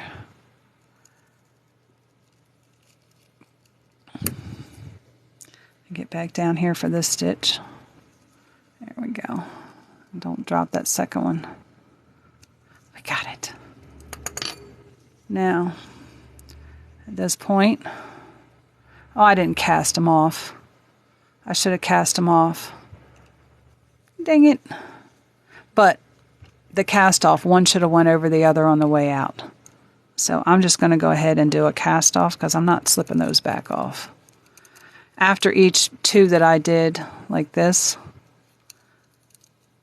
the back one should have been passed over the front one to cast it off. Right there at that time. Forgot that step. Again, going off of memory, and this I would have had to pull out myself. Once I perform the knit stitch, I pluck up the last stitch behind it and pass it over. This will probably give us a little more bulk. It'll hold it onto a pencil. You can do things like this and make toppers for your straws. And when you're out, you don't want bugs down in your drink. And then I take a crochet hook and I chain two, and then I snip it off. Pull it through, tighten it down. Yeah, for seamless weaving, you can do the Kitchener stitch. And this is going to be fun trying to turn it around. So that way we got that seam side in. I've used my knitting needles to turn things around like this. Just shove it through. Get it to come out the other side. Then you got a nice little, that's cute. I didn't think it was going to turn out like that. But it looks like it's like a little square. Or maybe a hexagon. More like a little house. But yeah.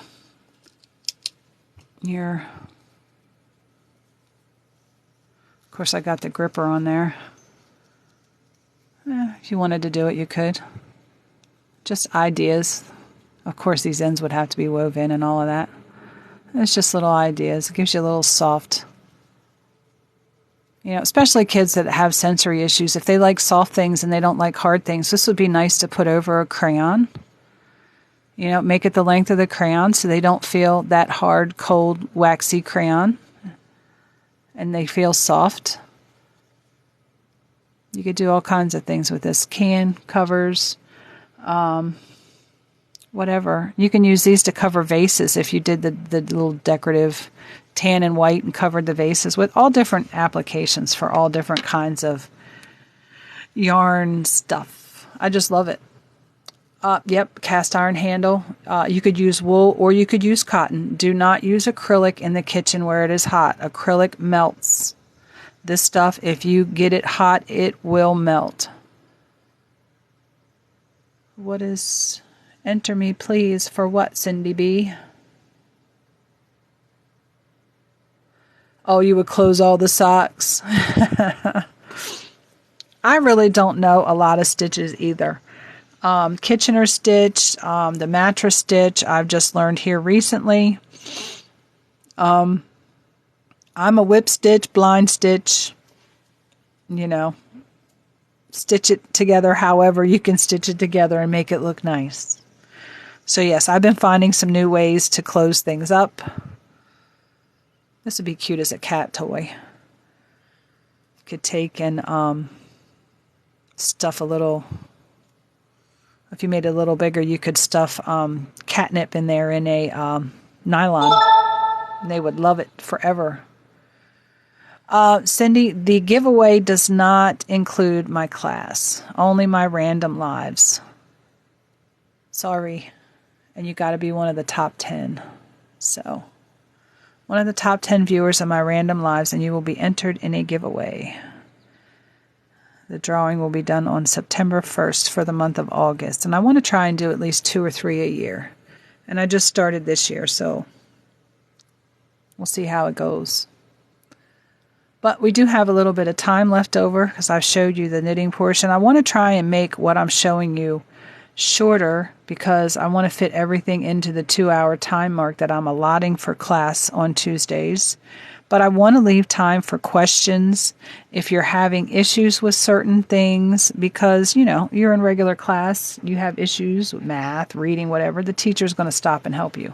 I want to be able to do that part as well. So I don't know if anybody has anything that they would like to see, anything that they're having issues with. This kind of reminds me of a little stalk of celery. Anything like that. Still have over a half an hour left.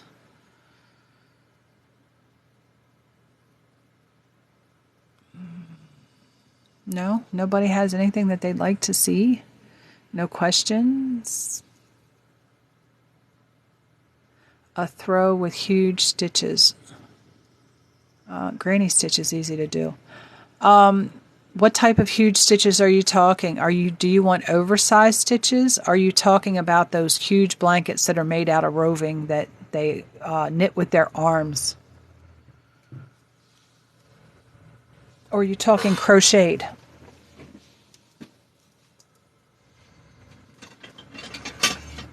Because I can tell you how you make huge stitches. And everybody's going to laugh. So please... okay, Sonia, I'll help you with your edge stitches. Is that in knitting or in crochet? I need to know if it's knitted or crochet. And Dina, I will definitely show you the purl stitch. I'll have to cast back on. But, is that Bridges Jane? For huge stitches, I'm going to show you what you need for huge stitches. Are you ready? Don't nobody drink anything. Put your coffee down. Huge stitches. There you go. Huge needles. Huge crochet hook. I will compare this to the 3.75. This is how you get huge stitches. And for huge stitches, you need huge yarn. So, if you don't have bulky weight yarn, you can put 3 strands of this together. Okay, 2 strands, 3 strands. I don't know what the substitution is, but it's multiple strands. These are for huge stitches in knitting. These are actually, let's see if I can get you to see those. They're a size 50. This crochet hook, I don't know what size it is. It's not marked anywhere on here. But yeah, huge stitches need huge tools. But if you're talking about the blankets that they're making out of the roving, where you can see the huge knit stitches, they are actually knitting those with their arms. So you can knit with your arms. They have yarn that's already looped up that you just pull loops through loops, that you can make those big stitches like that. The blankets that are made out of that roving, as soon as you wash them, they fall apart. They're beautiful, but they're not practical. And you rub up against them too much and they fuzz up and fray up and pill up. And the reason that they do that is because the yarn wasn't plied. It was left a step before the ply. All right, now for the purl stitch. Dina, I will show you how to do the purl stitch. Let me cast on some here. What am I doing? Trying to put knit and crochet together. I'm doing the long tail cast on here. If anybody wants to see the long tail cast on, I can show you that as well. We have some time, and I'm definitely going to have to turn the air on in this room today. I didn't think it was going to get that hot. And if I open up the window, you guys are going to hear all the outside traffic. Okay. For a purl stitch, you start on the right of the stitch. Okay. You're going to go in from the right to the left. I know you can't see this very well, but I'm going to do some tutorials, and I've got a new light coming tomorrow. So you go in from the right of the stitch to the left, and your needle stays to the front. Then your yarn is also, as you can see here, let me get a hold of my needles. Your yarn is also to the front or towards you. Okay? I work with 2 stitches or 2 strands for the first couple of stitches to help start my weave in. So I counterclockwise wrap my yarn and I pull my stitch through. Again, that's from the right to the left. And I pinch my needles here for beginner knitters. These needles get pinched. You can see how I'm holding that left needle. Right needle, yarn.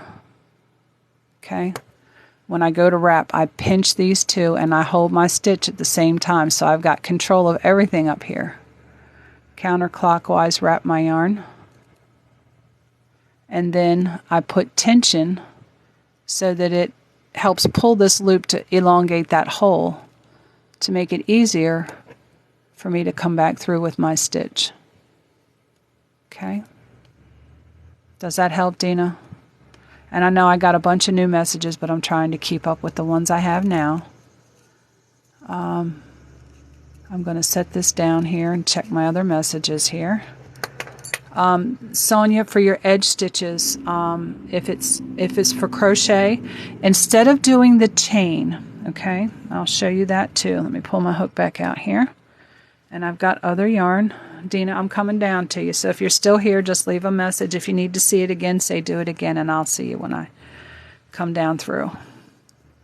For your crocheted edges, okay, this is going to make it look a lot better. I'm going to do a couple of chains, and I'm going to do a half double crochet, and I'm going to do the regular chain like they normally do. Let's go ahead and chain 2, come back down to here and do my half double, and I'm going to do a couple here. I'm not going to do back across this whole row. It just gave me some more to hold on to. And again, we did a chain 2, so I'm going to do a chain 2 when I do my turn, and then when I come back over here to the beginning, I'm going to show you what makes your edges look a lot better in crochet. And you can do this for any stitch, okay?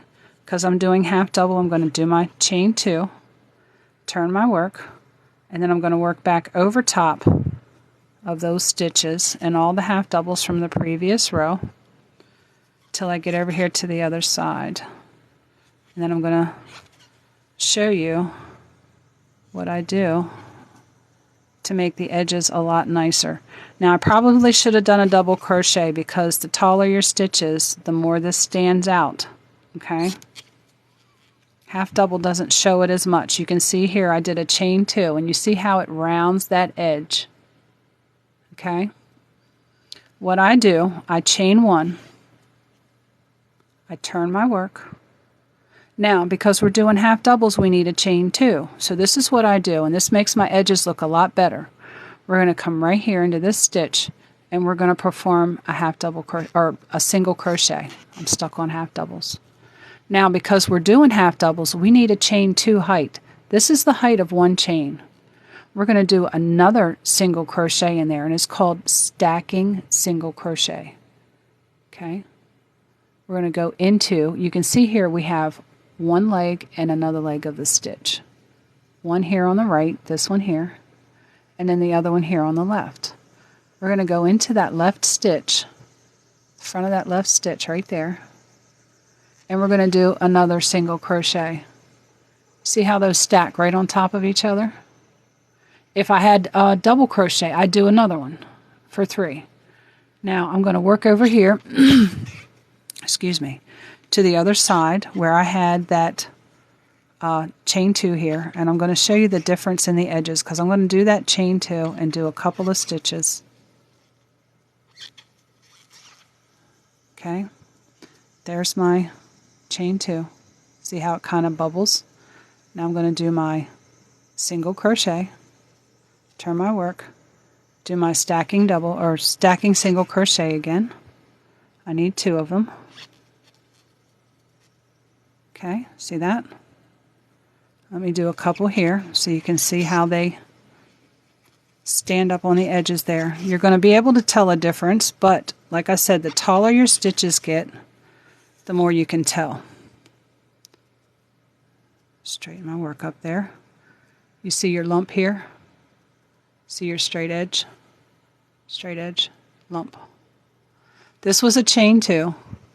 This was the stacking single crochet.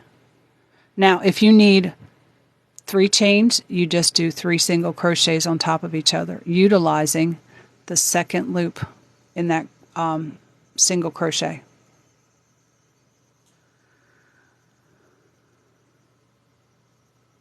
Crochet crab stitch. I'm going to have to look that one up, darling Daisy. Let me write that down. And I will either catch you again or I'll do a video and tag you. Crochet crab. Definitely will. Okay, thank you for the follow, little crafty mama. Okay. Hi, Sierra. Oh. Llama, I'm not sure what number you were talking about. Sonia, I've used those the size 50 knitting needles to do broomstick lace. So that's what I use them for. I think that's what they were originally created for. All right.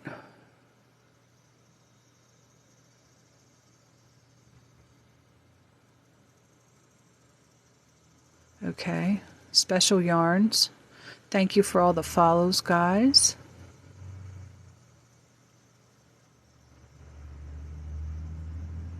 Oh, you've been doing everything backwards, Dina. Yeah, darling Daisy, if you're talking about that crochet, I just saw that on a it was either here on TikTok or on YouTube within the last month or so, and I've been sharing the heck out of it.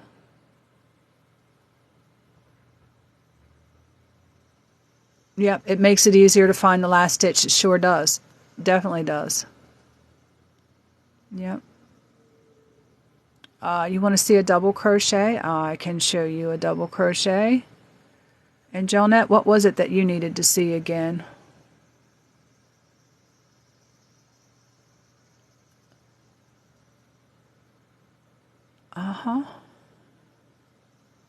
I'll show the stacking stitch again when I do the double crochet. I sure will.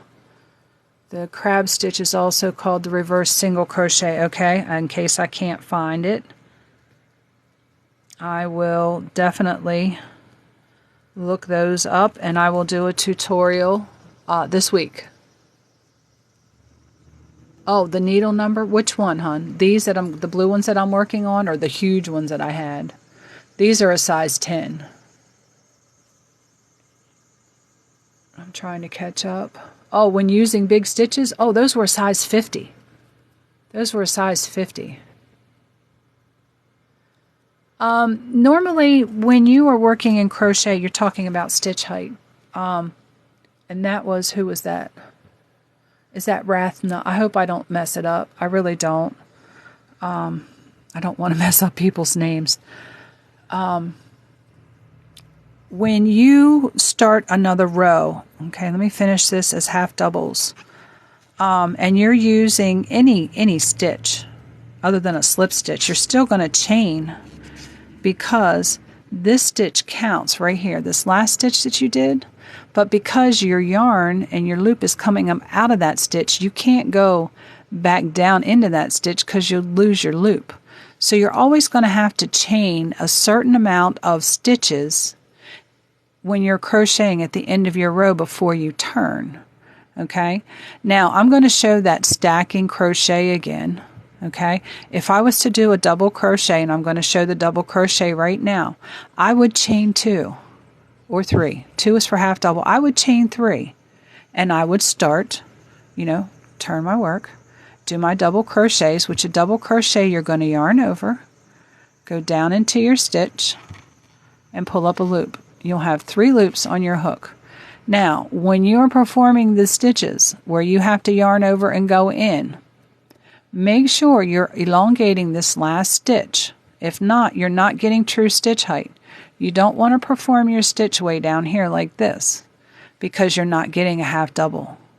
You're not getting a double crochet. You're getting more so like a single crochet, because you're going to stay way down here really small.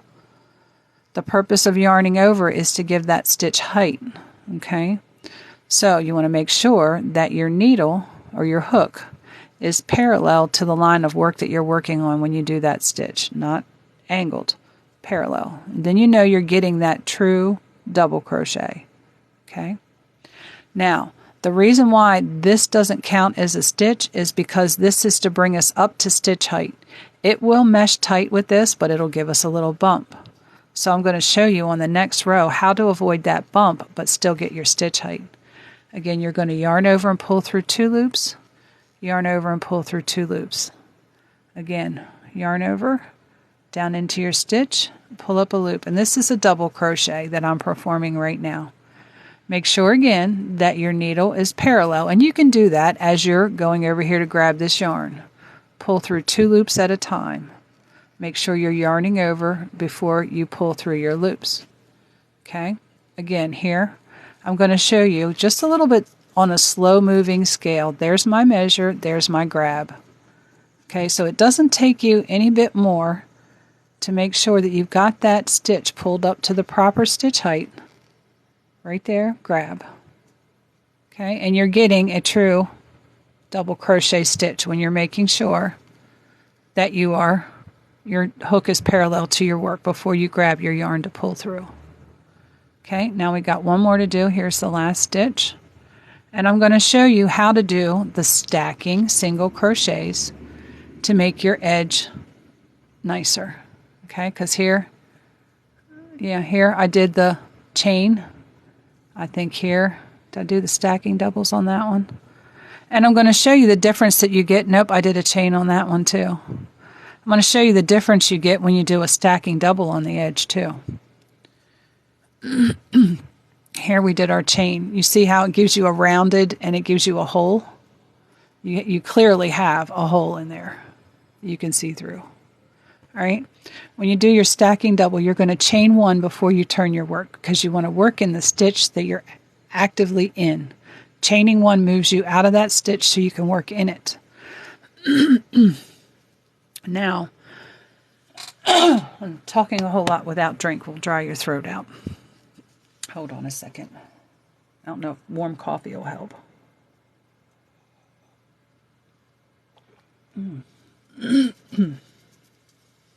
Hopefully. Yep, there we go. Now, I've chained one. I've turned my work. Now I'm going to go into the first stitch, which is right here. See right here. And I'm going to do a single crochet. Let me come up here a little closer. Now, on this last sweep, you can see here, we've got 2 legs of the stitch.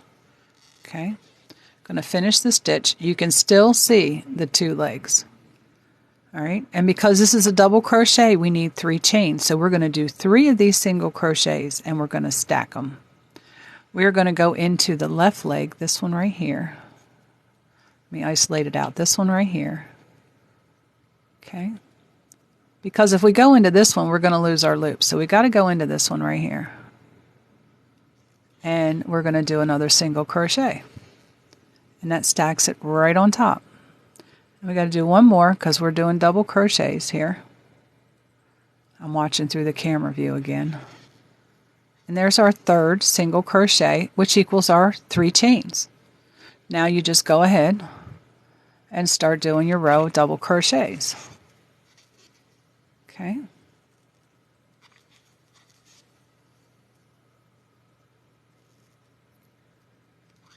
And we're coming up on 15 minutes here.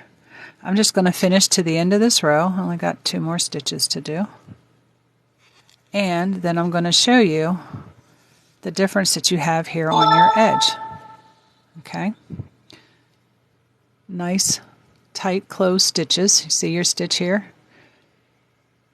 Now, if you come back down here to where we chain 2, not only do you have a bump, but normally you have a big hole that you can see through. See here the difference? The space you get and the space you don't get. Plus, it makes your edge less bumpy. You are going to have a little bit, but this looks a lot straighter than having this on every row. That little rounded hump. You can see it over here too because we did a chain 2 over here. Not a stacking, we did a chain 2. So yeah, it does straighten your edges up a good bit, especially after you block your work. You can see if you take your crochet hook and you stick it up here in this stitch and just, you can see you've got a lot straighter edge here than this. You'll have this here, and then you'll have it here and here. It gives you a better finished edge. Now, if you're putting a border on this, you're going to go into those stacking single crochets just like you would go into the edge of a double crochet and do as many stitches as you need to into that because it's the same height as a double crochet. It doesn't change up your border stitch count at all. All right, let me catch up. Oh, thank you, Llama. Okay, when you go to the 2nd or 3rd stitch from the hook, Rathna, that's for your stitch height. Okay, when you, let me grab another thing of yarn here. I've got several skeins of yarn here in case I need to demonstrate anything. When you start any crochet project, it's going to tell you to chain a certain amount. Okay, and this is where they tell you the 2nd or 3rd chain or the 2nd or 3rd stitch. You have to be careful. Stitch and chain are 2 different things. Okay, if they tell you to go into the 2nd stitch, you're going to skip a stitch. If they tell you to go into the 2nd chain, you don't count the one that's on the loop that's on the hook. You're going to count these down here. You would go into the 2nd chain. And you would count 1, 2. This would be the 2nd chain right here. Now, if you're working and it says, where is that at? And you're into something like this, and it tells you, okay, you've already done your stitch height, and it tells you to go into the 2nd stitch, you're going to go into the second stitch, this being the first stitch, this being the second stitch. Okay, so you have to be careful. Stitch and chain are two different things. Okay, so if you're going into the second chain, it's because you need that number of stitches for stitch height to start your row. You always have to have stitch height. If you had a chain, okay, and normally when you're going to do a double crochet, it'll tell you third chain from the hook. 1, 2, 3. You would start your stitch down here. That way your side had the appropriate height for your row. You see that? That gives you the height for your stitch. Now, if you start in the first stitch with a double crochet, this is what's going to happen. You start your first stitch, you can see already. You ought to know that when that's all bunched up like that, that's a no-no. But let's go ahead and do this double crochet right here in that very first stitch. And I'm going to show you what's going to happen to your work when you don't give yourself stitch height. Let me look through the regular, in real life here.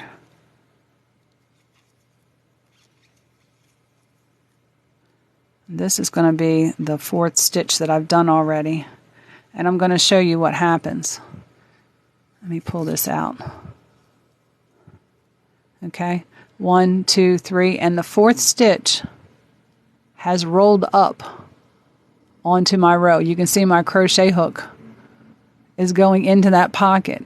It's because we did not give stitch height, and then when you come back over here, this is going to be like this.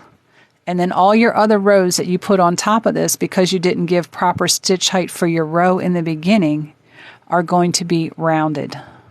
And this is eventually just going to start rolling over on itself like that, and you're not going to get it in the appropriate spot where you need to get it.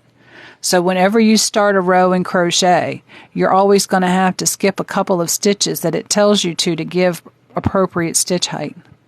Now, a slip stitch, you don't need height. Single crochet, you're going to chain 1. Half double crochet, you're going to chain 2. Double crochet, you're going to chain 3 before you start your row. And a treble or triple crochet, you're going to chain 4 before you start your row. You got to make sure you got proper stitch height, otherwise the edges are going to look really wonky. Because it's going to go like this all the way up the side of your work because you're not in the appropriate, you don't have the appropriate stitch height. I always try to explain that to everyone. Why do they do a chain 2 or chain 3, or why do they do this?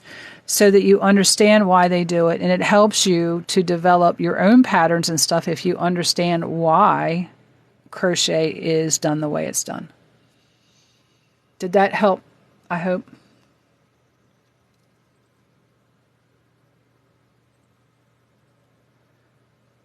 How do you decrease it if you make a ball? Normally I just roll up some yarn and I'll take a sewing thread and sew it through and knot it so that the ball won't come apart.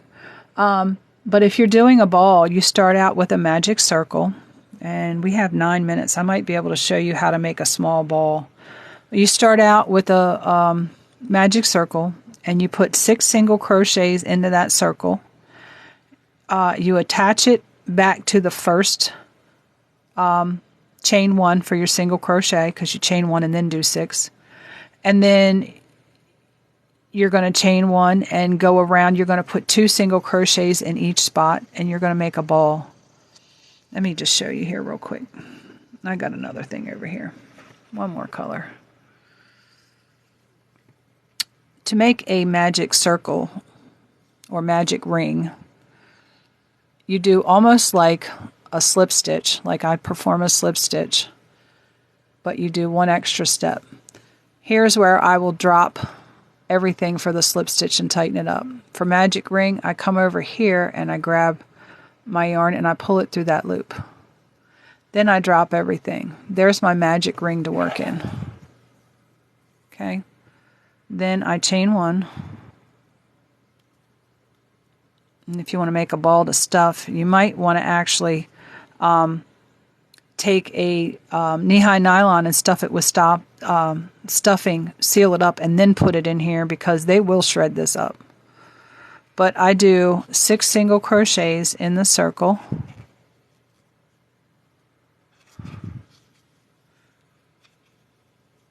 And it depends on how big you want your thing to be.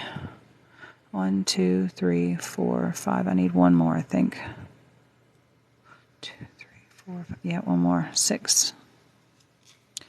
And then here I am doing half double crochets. I'm going to have to do single on the next round. I said single crochets. I think I started out like that, but all right. And then I'm going to join back into the first stitch here, or actually into the chain 1 with a slip stitch, and it makes a circle. Now I'm going to put a stitch marker. Let me grab a stitch marker here real quick, and we will go over just a little bit so I can show you this. I at least have to be off by 10:25, so we got a few more minutes.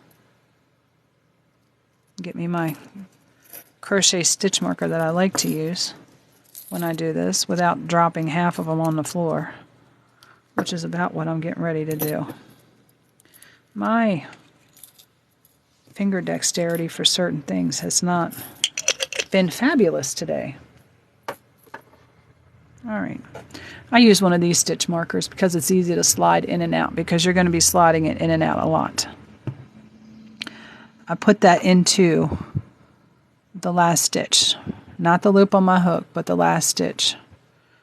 Now this round you're going to do 2 single crochets in each stitch. So I'm going to chain 1 and 1, 2, 3, 4. The heck? Okay, 1, 2, 3, 4, 5. I put too many stitches in there.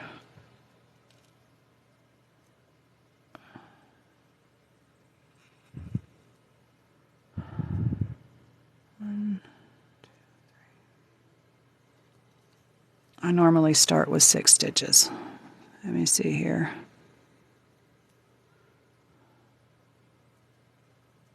I think that's it.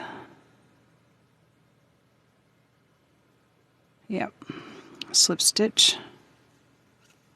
Had way too many stitches. Put my marker in there. It's starting to get shaky now. Chain 1, and we are going to do 2 single crochets in each stitch around. Okay? And depending on what size ball you want, you'll know how big you want it when you do these increases. You start out with 2 in each stitch.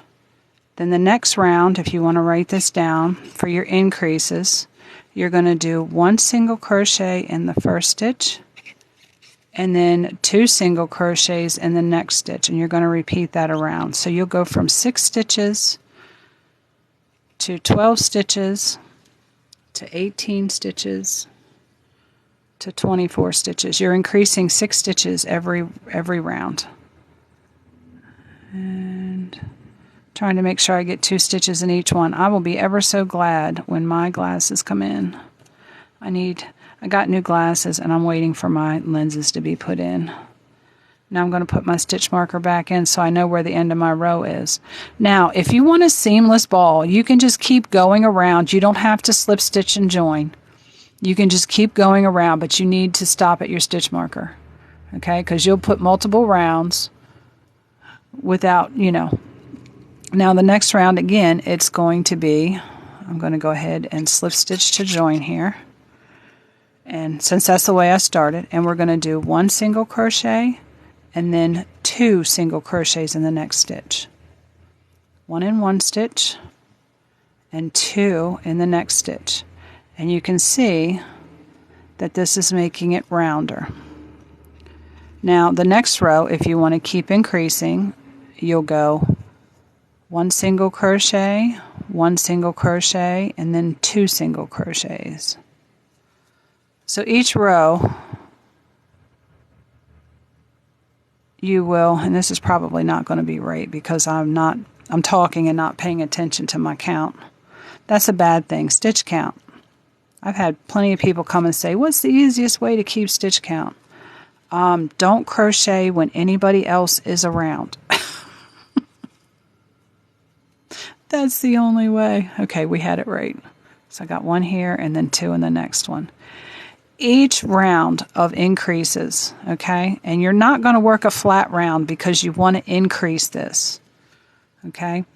If you want it to lay flat, you have to do a round of solid stitches in between each increase. If you want it to dome up like this because you're making a ball, you do increases every round. First round will be 2 in each one, or after you do your 6, 2 in each one, and then you have 1 and 2, 1 and 2, all the way around. Then your third round, if you're still increasing, you're going to go 1, 2, 3 stitches, and then 2. 1, 2, 3 stitches, and then 2. And you'll keep increasing those numbers, from 1 to 2 to 3 to 4, with 2 stitches in the next one after those. Okay, and you can increase it as big as you want. This is how you start off making the crown of a hat.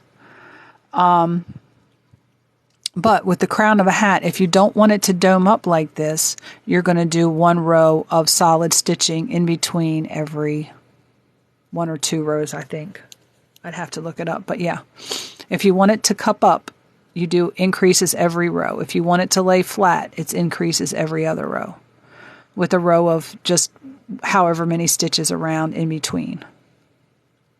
Okay, and then you're going to work, once you get it as wide as you want it to be, okay, we've worked 1, 2, 3 rows so far. However many rows you work to dome it up, that's how many rows you're going to work to make it wider, because you don't want to start decreasing, because then it's just going to, it's going to look like this. You got to have some side walls to the round part of the ball. So we've already done 3 rows here. So I would do 3 rows of straight, however many stitches I have all the way around, which at this point I should have 18. So I do 3 rounds of just 18 single crochets. Then once I've done that, I'll start decreasing, and it'll be the exact opposite of what I did in the beginning. Okay? So once I do 3 rounds of, why am I yarning over? I'm supposed to be doing single crochets. After I've done my 3 rounds of single crochets around here, because we want to have some sidewall to this, we are going to do 1 row of decreases. And again, your decreases go opposite. So because we had 2 stitches and then an increase, we're going to start off after we do our 3 rows of solid to do 2 stitches and a decrease. And I'm going to show you an invisible decrease that works a lot better. And I'm only going to do 1 row, maybe 2 rows of single crochet, because I can get through that really quick here. Because I want you to see that if you don't put the same number of rows in between, you're going to have an oval. You are going to have something that looks like a puffed up little disc, because if we did this, it wouldn't look like a round ball. It would just like 2 little discs put together, like 2 frisbees put together. You got to have some sidewall. All right, now I'm going to put my thing back in here. I would do 2 more rows, but I'm going to show you how to do those decreases now. I'm going to go in here and connect my slip stitch to join. Okay, now I'm going to work 2 single crochets. This is going to be my first decrease row. Because I ended with 2 single crochets and an increase, we are going to start with 2 single crochets and a decrease. Now, a normal decrease, I'm going to do a normal decrease. You're going to go through both loops of the stitch. You're going to pull up a loop. Then you're going to go over into the next stitch and pull up a loop. Okay, and this is for a single crochet decrease. Then you're going to yarn over and pull through all 3. And you see how that pulls all of that over that way, and you see this here. Doesn't look quite like the rest. But we're going to come over here and we're going to do our 2 more stitches, and I'm going to show you an invisible decrease. Okay, there's our next 2 stitches. Now we have to perform our decrease. And I know I'm not keeping up with all of these messages, so bear with me. I'll get through them all. We are going to go through the front loop of the stitch only. There is a front loop and a back loop to every stitch.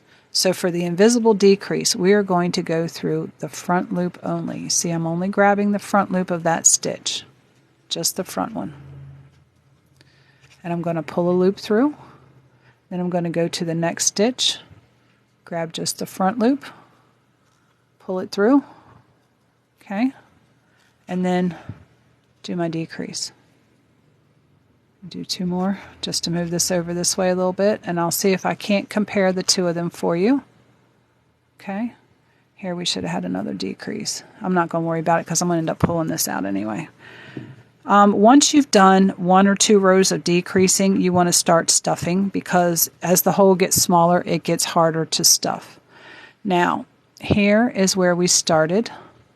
You can see here is a decrease because there's 2 with 1. Okay, and we're looking around and through here. Where's our other decrease? Don't they all look the same? Can you see where I did my decrease? I know y'all are answering this question, but don't they all look the same compared to this right here? You see that decrease right there? It doesn't look like this. This is 1 single crochet. You see this one? That's a decrease. Okay, now I'm going to go this one. So we should have 2 single crochets. Right? Here's 2 single crochets. There's our first decrease. There's our second decrease right there. It doesn't look like this one. It more resembles these 2, don't it? Can you see that difference? From going through both loops and doing a decrease right here. And here's a single crochet. Here's another single crochet. There's our decrease. This doesn't allow for as much hole. This allows for more hole because I can feel here right where I perform the stitch, because we stretch this loop across 2 that way. And all the thickness of all of those loops, all 4 loops, it does stretch this stitch right here a good bit. You can see it right there. That's our decrease stitch. Here's a single crochet, here's a single crochet, here's our next decrease stitch. You can tell from the top that your stitches don't get as elongated from the width of 4 loops of yarn. Okay, it keeps your stitch size the same. The holes are going to be tighter because you're not elongating that stitch. And it just gives you better control, and it looks more so like a regular single crochet. Let me scroll through these comments here because I know you guys are going crazy here. Oh, you're very welcome, Sonia. I'm going to share everything that I can. When you're doing a double crochet row, Llama, you're going to chain 2 at the beginning of that row unless the pattern designer dictates otherwise. If you are freestyle crocheting, not chain 2, I'm sorry. A double crochet is going to be chain 3 at the beginning of the row to give you your stitch height. And I'm sorry I'm behind on these comments. Teresa, thank you. Thank you guys for all the follows. I see a lot of follows and a lot of sharing. Thank you, thank you. You guys are helping to make my dreams come true of wanting to teach and just teach everybody that I can reach from my home. And it's wonderful. So when you are doing, Sarah Soda, when you are doing a stacking single crochet, if that's what you're talking about, you are going to chain 1, and then you're going to do, after you turn, do your stack. If that is not what you're asking, please repost your question.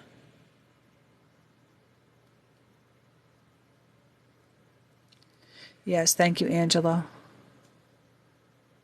Hi, Honey Oak. I hope you're still in here. Thank you for all the follows, guys.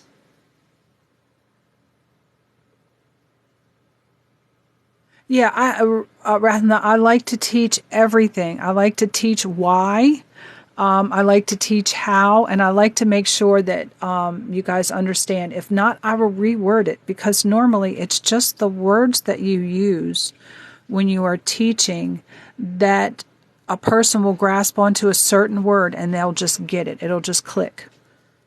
So not only do I try to describe, but I try to physically show, and I try paper-wise if I have to. All kinds of things. No, I'm not frogging. I just have several different things on here.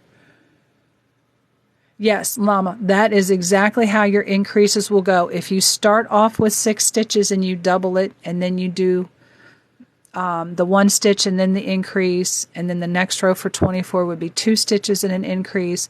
You're only increasing 6 stitches every row, so it's going to go up by 6 stitches, as long as you increase by the numbers properly. Your first row, you're doing 1 stitch, which is 6 stitches in the single in the circle. Then the next you're going to double. But yeah, you've got it correct. I do try to, yes. I can do stitches and work on a crochet project and watch TV and not even look at my crochet, because if I don't know if you pay attention while I'm doing this, but I do this for a reason. When I'm coming around here, I can feel my stitches. So I know where my stitches need to go.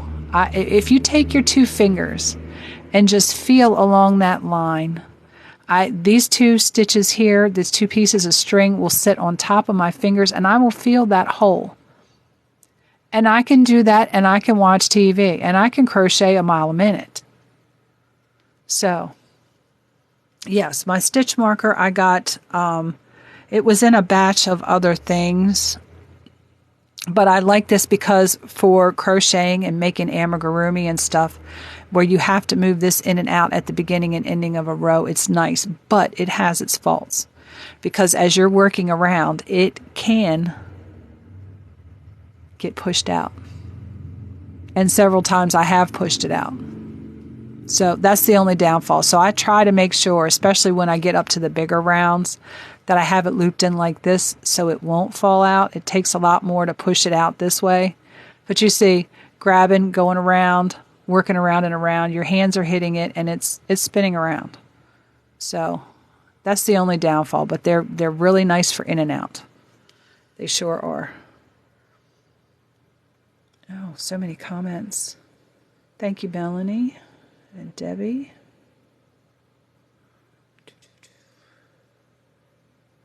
I will upload, my classes get uploaded onto YouTube. Everybody's asking for tutorials. I need to start doing some more tutorials.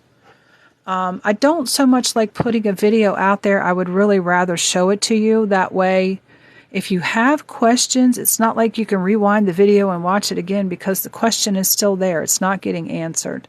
I more so like to show it this way. So I do come on a good bit. Here lately I have been working on my own stuff when I come on random. But if anybody asks, I will stop and I will show you whatever you need to see. So if you do follow me, make sure to click on the little bell on my profile page and make sure you select all notifications. If not, you're only going to get ones that have your name in it if I tag you, because it's default set to personalized only. Okay, but yes, I am going to do some tutorials and hope they'll help. Yes, they do slide out easy. The mini paperclip, I don't think I've seen those.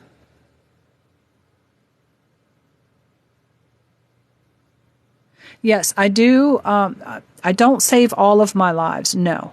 All of the classes do get uploaded to YouTube. If I'm working on just tutorials, I can upload those to YouTube as well, but they'll also be here on TikTok. I try to upload them to YouTube and TikTok. Some people don't use TikTok, so I want to make sure that I can reach as many people as I can. But I don't go live on YouTube because I don't know where to go to watch anybody live on YouTube. So how does anybody know how to watch me live on YouTube? You know what I'm saying? They don't have the live center like they do with TikTok. I have these stitch markers. I really don't care for them. I don't use a whole lot of stitch markers when I'm crocheting, but knitting I do. And these don't like to ride on the needles the way I like them to, but I have these little, they look like, I bought these. There's like, I think 450 of them in here. I won't have them by the start of next year. I'll have to buy another batch because these disappear like crazy.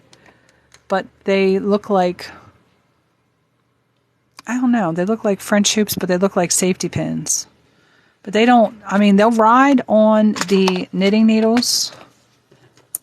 They'll ride on the knitting needles. But when I'm working on the cables with the circular knitting needles, when they get onto the cables, they slide up here, and then when I try to slide them up onto the needle portion, they don't want to go. So then I got to reposition them, and it slows me down knitting-wise. I like to use a solid round stitch marker when I'm knitting.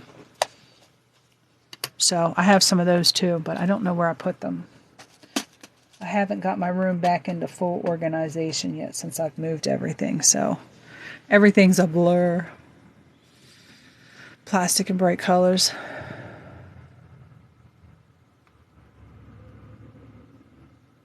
Safety pins, paper clips, yeah. And I don't know if you guys are into doing amigurumi, but I found a neat little way to make a keychain latch out of paper clips. I can show you that really quickly before I go. I'll pull a paper clip out, and I can use this to show you.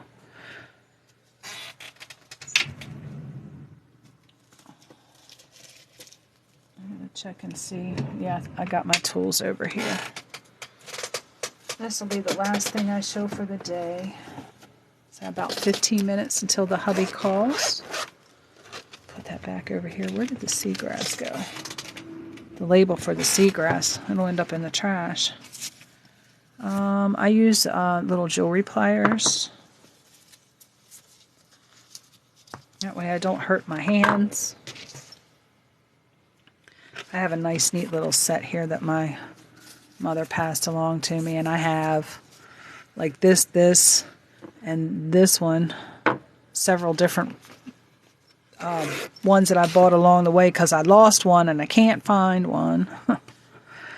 So, and take a paper clip. We're going to leave this center hole, the center arch shape that way. We're just going to take the two legs that come down off the paper clip, and we're going to straighten those out just a little bit. It doesn't have to be perfect because we're going to wind them back up. Depending on the size of the amigurumi that you're doing, you may have to cut some of this off. You don't have to. What I do, I'll just put down the ones that I needed. I'm looking for the ones I had in my hand, guys. I put it down on here, and I take this one over this way and this one over that way. I just bend it around, try to catch it up close here, so that they're both going in the opposite direction. Okay? Then I take that off, and I'm going to take and put that in there and just flatten it out a little bit. Not too much because we don't want it to break, but we want it a little flat. So it all kind of looks like one piece. Okay? And then these ends, if they're too long, if you're doing something small, okay, you're going to measure the top of where you're putting it.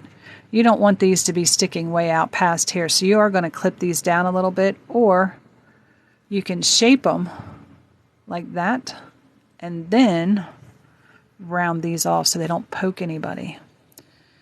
I take them like this, and I just take my finger and just run it around, okay? Just run it right around that piece there. And you're going to see that it's not quite closed yet. You can still get stuff underneath of there. So what I'll do is I'll take this and kind of push them together just a little bit. Okay? And then the way I check them is I put them in my hand and I pinch them. And I pull it out. I don't pull it real hard at first, but if I can pull it right out, I know I'm not going to catch anything, and it's pinched in there good. Okay? Don't want any rough edges sticking out that will poke little children. We're going to do the same thing over here on this other side. Okay? And I'm just going to push that right on around till it comes back on itself, like that. And then again, pull that off, and we're going to check. It's not quite closed, so we're going to give it a little bit of closure right here. And then smash it this way so it's like one little piece. And again, I'm not going to catch on anything. So if it does happen to come out, I wouldn't leave it this long, to be honest with you. I would cut down the edges and make it a little bit smaller. And then I actually twisted it together here at the top, because when you push it together, it does seem like it wants to go together. But if you take this and twist the legs to where they are facing the opposite directions, which is almost like twisting a bread tie around one more time. Okay. Straighten everything out here a little bit so it's all kind of one fluid. It's not going to be perfect. Then, before you stuff your amigurumi, you are going to find your center, which is where you started your circle. Shove your little ring through there. And then you have a ring to hook your key ring onto. You just slide your key ring around there. And you want to do that at this point, because if not, it will fall back down in there. And it's just hanging out in there.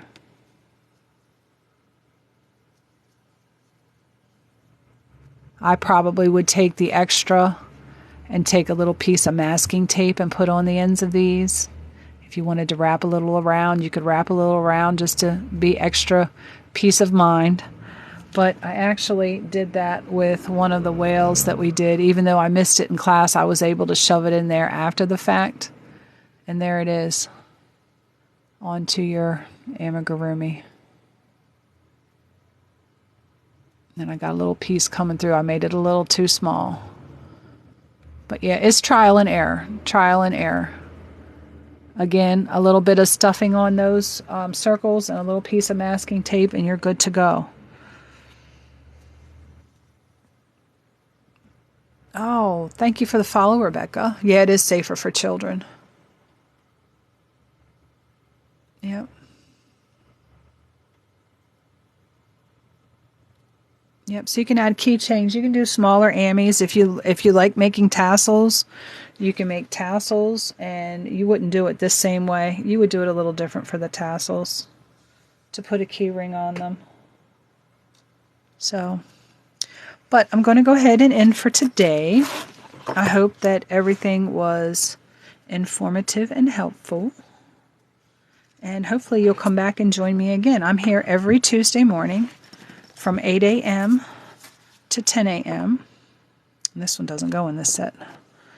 And Eastern Standard Time, so everybody knows I'm on the East Coast of the United States. I will let you know about my giveaway. It will not include Tuesday's class. To be entered into the giveaway, you have to be one of the top 10 viewers. You just have to be in here and viewing and be one of the top 10, which means you pretty much hear from when I start until when I finish. And you'll be entered into the drawing. And this is the random lives. This is not the class live. Yeah, there's someone I follow who lives out in Arizona, Quartzsite. Yes. But the drawing, and I've been putting people's names in here.